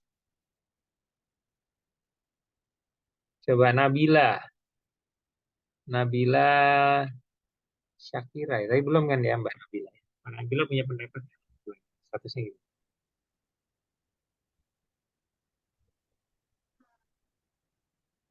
Kawin tanggungan 0, Pak. Kawin? Tanggungan 0. K0 ya. Anaknya nggak dihitung ya Mbak? Enggak, karena baru perempuan. Iya, betul. Oke, terima kasih Mbak Nabila. Jadi Mbak Nabila teliti ya, dia melihat Statusnya pada posisi 1 Januari 2019. 1 Januari 2019 Pak Pak Andri Brianto sudah married pastinya kan, udah nikah. Karena anaknya lahir di bulan Februari gitu ya, nggak mungkin kalau nikahnya, tapi bisa juga sih ya nikahnya baru Februari juga ya. Tapi ya kita kembali kepada standar keluarga yang normal yang sesuai ketentuan agama dan terusnya, maka ya tentunya melihatnya pada ini memang nggak dikasih tahu sih kapan merit, tapi kita berangkat normatif aja. Berarti sudah merit sebelum 2000 sebelum 1 Januari 2019. Ya, karena untuk melahirkan seorang putri atau anak itu kan butuh 9 bulan. Jadi betul kan kawin. Tapi anaknya baru lahir setelah 1 Januari ya berarti nggak masuk hitungan. Jadi statusnya K0. Betul sekali ya, Bu Nabila. Sekarang kita nomor 3. Mr. Jason Storman, warga negara asing baru datang dari USA dan mulai bekerja di Indonesia pada awal September 2019. Beliau membawa serta istri dan 2 anak kembar yang baru berusia 6 bulan. Jadi waktu sampai di Indonesia bulan September, dia punya langsung bawa 2 anak kembar.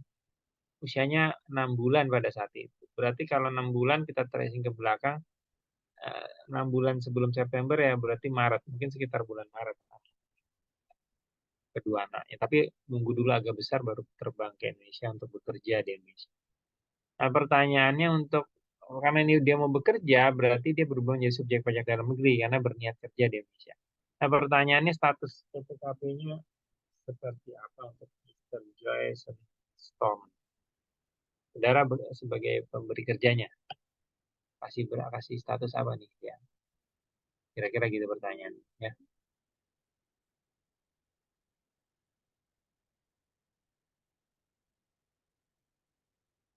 Ada yang mau berpendapat?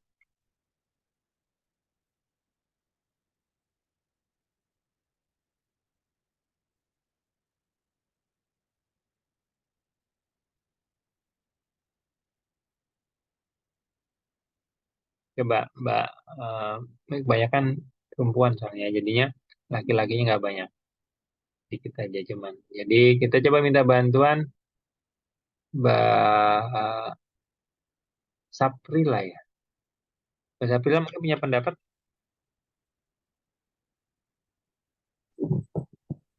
Halo? Ya, silakan. Saya dengar suaranya. Ya, kalau menurut saya sendiri itu K0, Pak. K0. Iya, Oke. K0 ya. iya, Ya, baik. Terima kasih Mbak Saprila. iya, sama-sama, Pak. Ya. Ada lagi yang punya pendapat lain setuju dengan Mbak Saprila? Coba Mbak Haula ya. Nah, mungkin Mbak Haula bisa bantu. Setuju nggak tuh dengan Mbak tadi yang sebelumnya? Atau punya pendapat berbeda juga nggak apa-apa status PTKP? Saya Pak ya. Ya.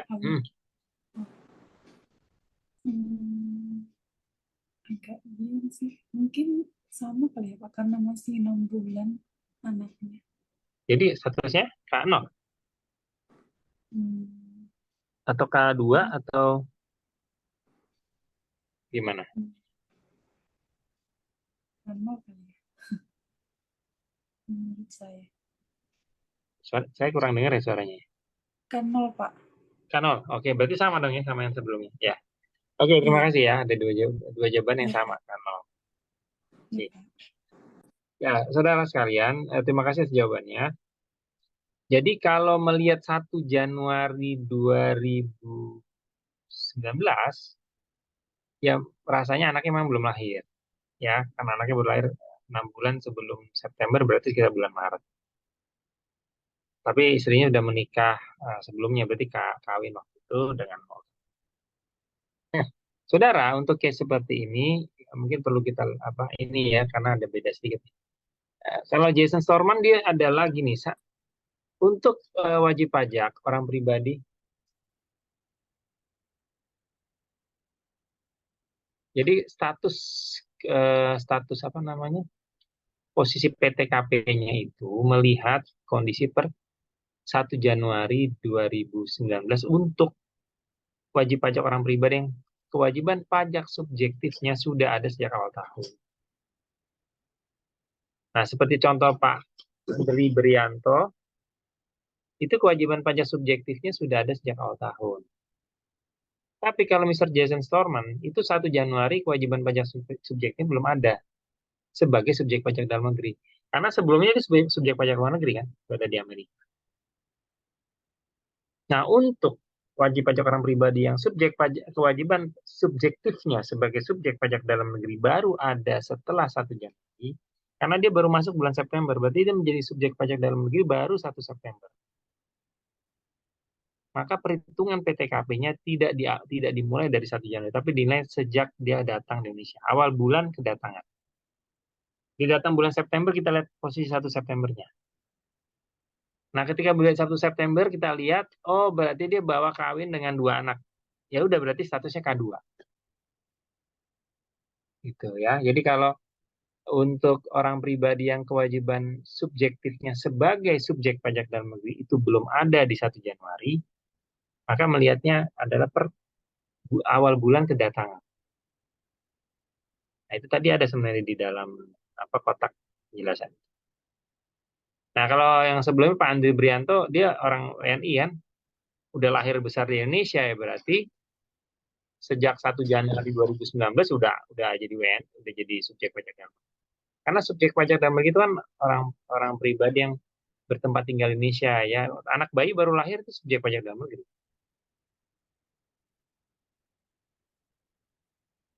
Gitu ya bedanya gitu. Terima kasih ya tadi sudah berpendapat. Sekarang nomor 4. Nomor 4 dari yang berpendapat.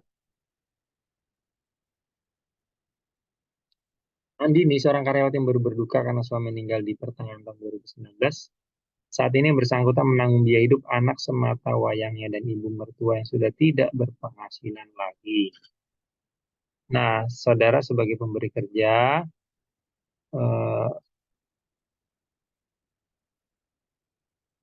menetapkan PTKP-nya untuk Bu Andini ini seperti apa? Nah, ini pertanyaannya.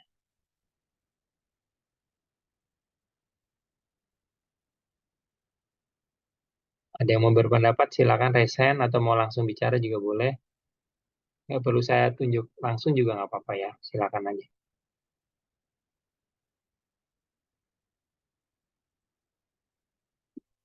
Karena waktu kita terbatas, saya minta pendapatnya Mas Khairul Huda. Mas Khairul Huda, gimana? Punya pendapat nggak Mas? Statusnya? Kalau menurut saya itu K2, Pak. K2? Iya. Di tahun 2019? Oke, baik. Terima kasih Mas Khairul Huda. Jadi Mas Khairul Huda berpendapat statusnya kita sebagai pemotong menetapkan untuk Bu Andini. Andini ini seorang wanita ya, karena suami baru meninggal. Meninggal di pertengahan tahun. Tadi katanya statusnya K2. Nah, sebenarnya saudara, untuk wanita kawin yang kewajiban pajak subjektif sudah ada sejak awal tahun, maka per 1 Januari dia statusnya TK0 karena ini kan apa namanya? Waktu itu kan suami juga masih ada ya, dia juga statusnya. Jadi waktu itu TK0.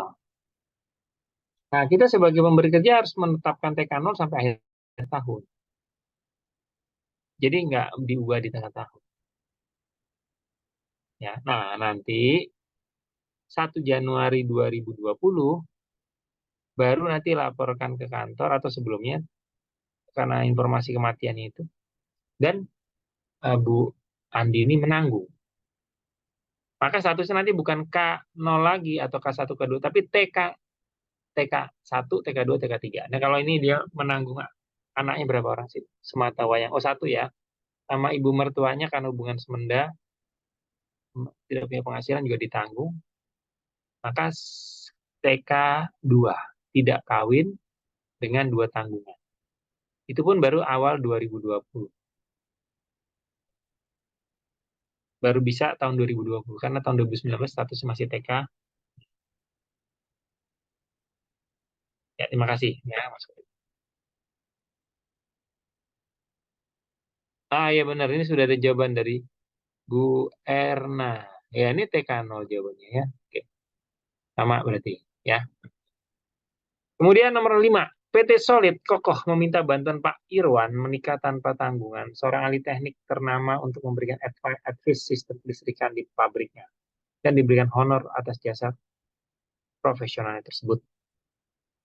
Nah, untuk nomor 5 ini, mungkin karena ini saudara belum masuk ke materi perhitungannya, ini saya langsung bantu jawabnya. Jadi gini saudara, ini Pak Irwan ini bukan pegawai, karena dia bantuan ahli teknik toh, bukan pegawai perusahaan tersebut. Dia seorang profesional, orang pribadi yang bekerja sehubungan dengan keahliannya. Ya. Maka nanti perhitungannya tidak ada unsur PTKP. Jadi bukan pegawai yang menerima penghasilan dari perusahaan, tidak ada unsur PTKP, langsung dikalikan dengan tarif, besaran pengurangan 50% baru dikali tarif. Nah, jadi PT Salikoko akhirnya PTKP-nya tidak menjadi relevan karena dia tidak membutuhkan data PTKP untuk kasus pemotongan Pak Irwan. Ya. Karena ini jasa profesional. Oke, nomor 6. Bendahara Sekretariat DPRD Kota membayarkan gaji pada anggota DPRD yang salah satu Bapak Sugiharto.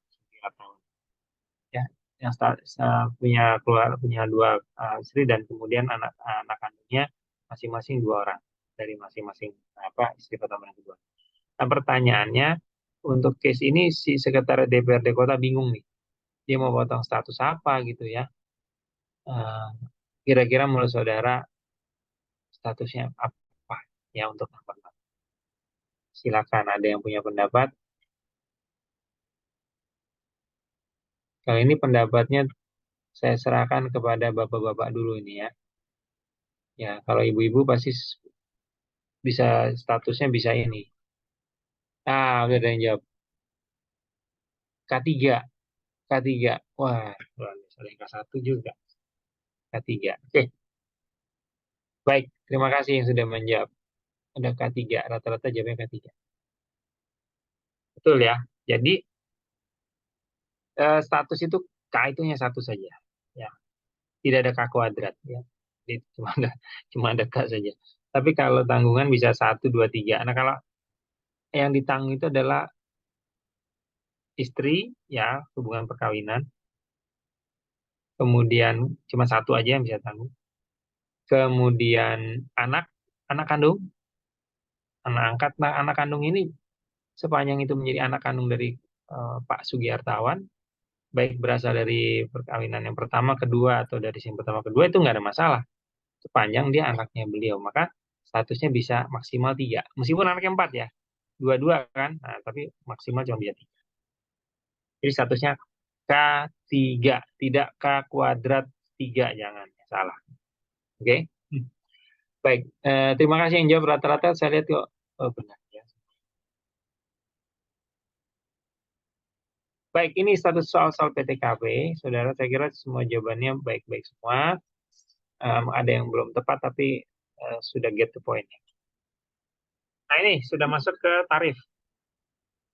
Ya, baik. Jadi pertanyaan terkait dengan tarif. Jadi tarif PP orang pribadi pada pasal Undang-Undang PPA pasal 17 sebelum Undang-Undang Harmonisasi Peraturan Perpajakan itu lapisannya 0 sampai 50 juta itu 5%, di atas 50 sampai 250 juta 15%, 250 juta sampai 500 juta 25%, di atas 500 juta 30%. Jadi kalau ada penghasilan kena pajak 600 juta itu dibagi saudara. Nggak langsung 600 juta kali 30%, karena di atas 500 nggak begitu cara itu. Pertama kita kali 5% dulu, karena lapisannya harus dijalani dari awal. Untuk 50 juta lapisan pertama itu dikenakan 5%. Kemudian di atas 50 sampai 250, berarti setelah 50 sampai 250 itu ada lapisan 200 juta. Betul kan? 250 kurang 50 kan 200 juta. Jadi 200 juta ini adalah dikenakan 15%. Jadi akumulasi penghasilannya 50 plus 200 juta, jadi 250.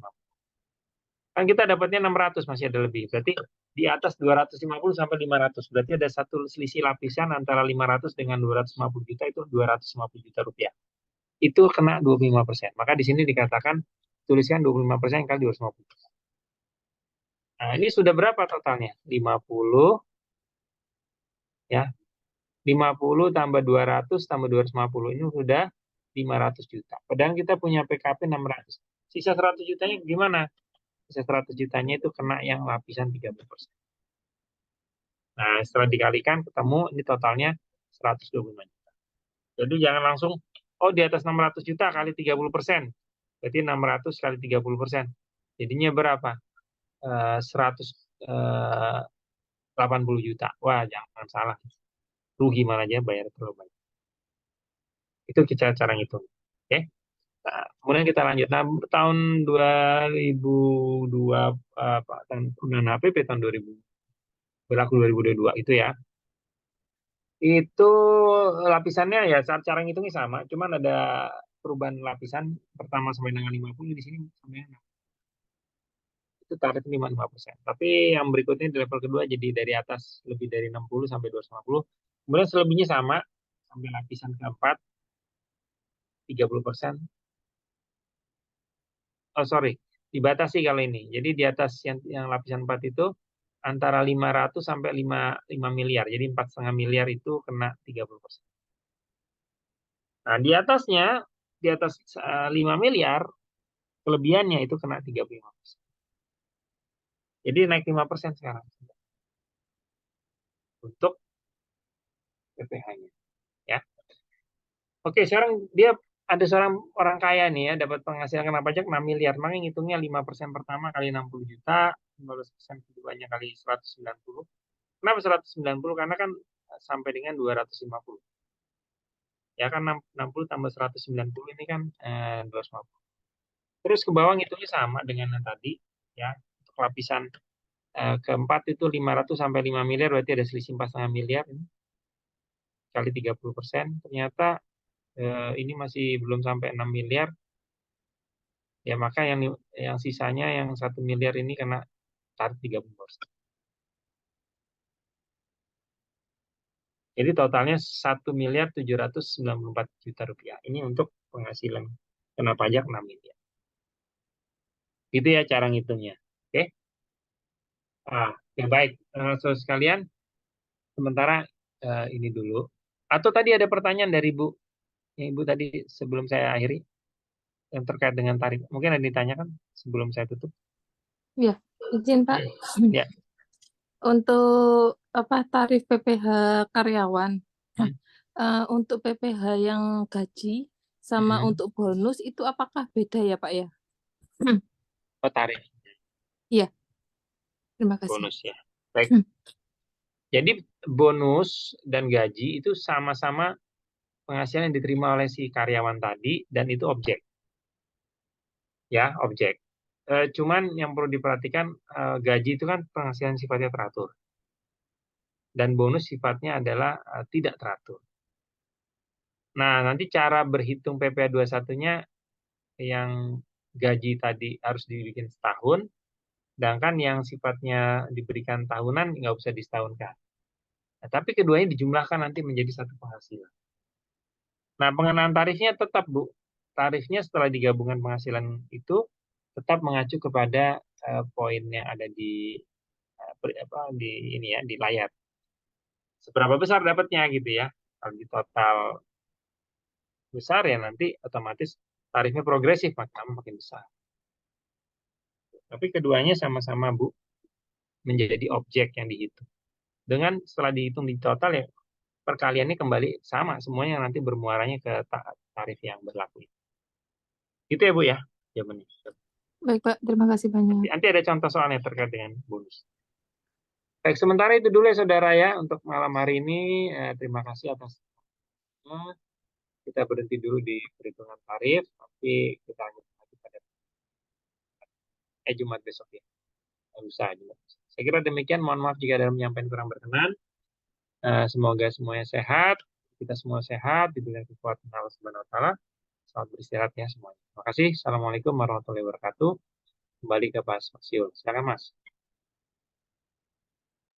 Waalaikumsalam warahmatullahi wabarakatuh. Terima kasih banyak Pak Tommy untuk penyampaian materi PPH pemotongan pungutan pada malam hari ini. Semoga apa yang disampaikan oleh Pak Tommy dapat diterima dan diterapkan dengan baik oleh Bapak Ibu peserta brevet. Saya juga ucapkan terima kasih kepada Bapak Ibu peserta brevet ABD reguler angkatan 218 yang sudah mengikuti kelas pada malam hari ini. Insya Allah kita akan bertemu lagi untuk hari Jumat untuk pertemuan keempat PPH pemotongan pungutan. Untuk kelas hari ini kurang lebihnya kami mohon maaf. Saya izin akhiri. Wassalamualaikum warahmatullahi wabarakatuh. Selamat malam, selamat beristirahat. Terima kasih banyak Pak Tommy.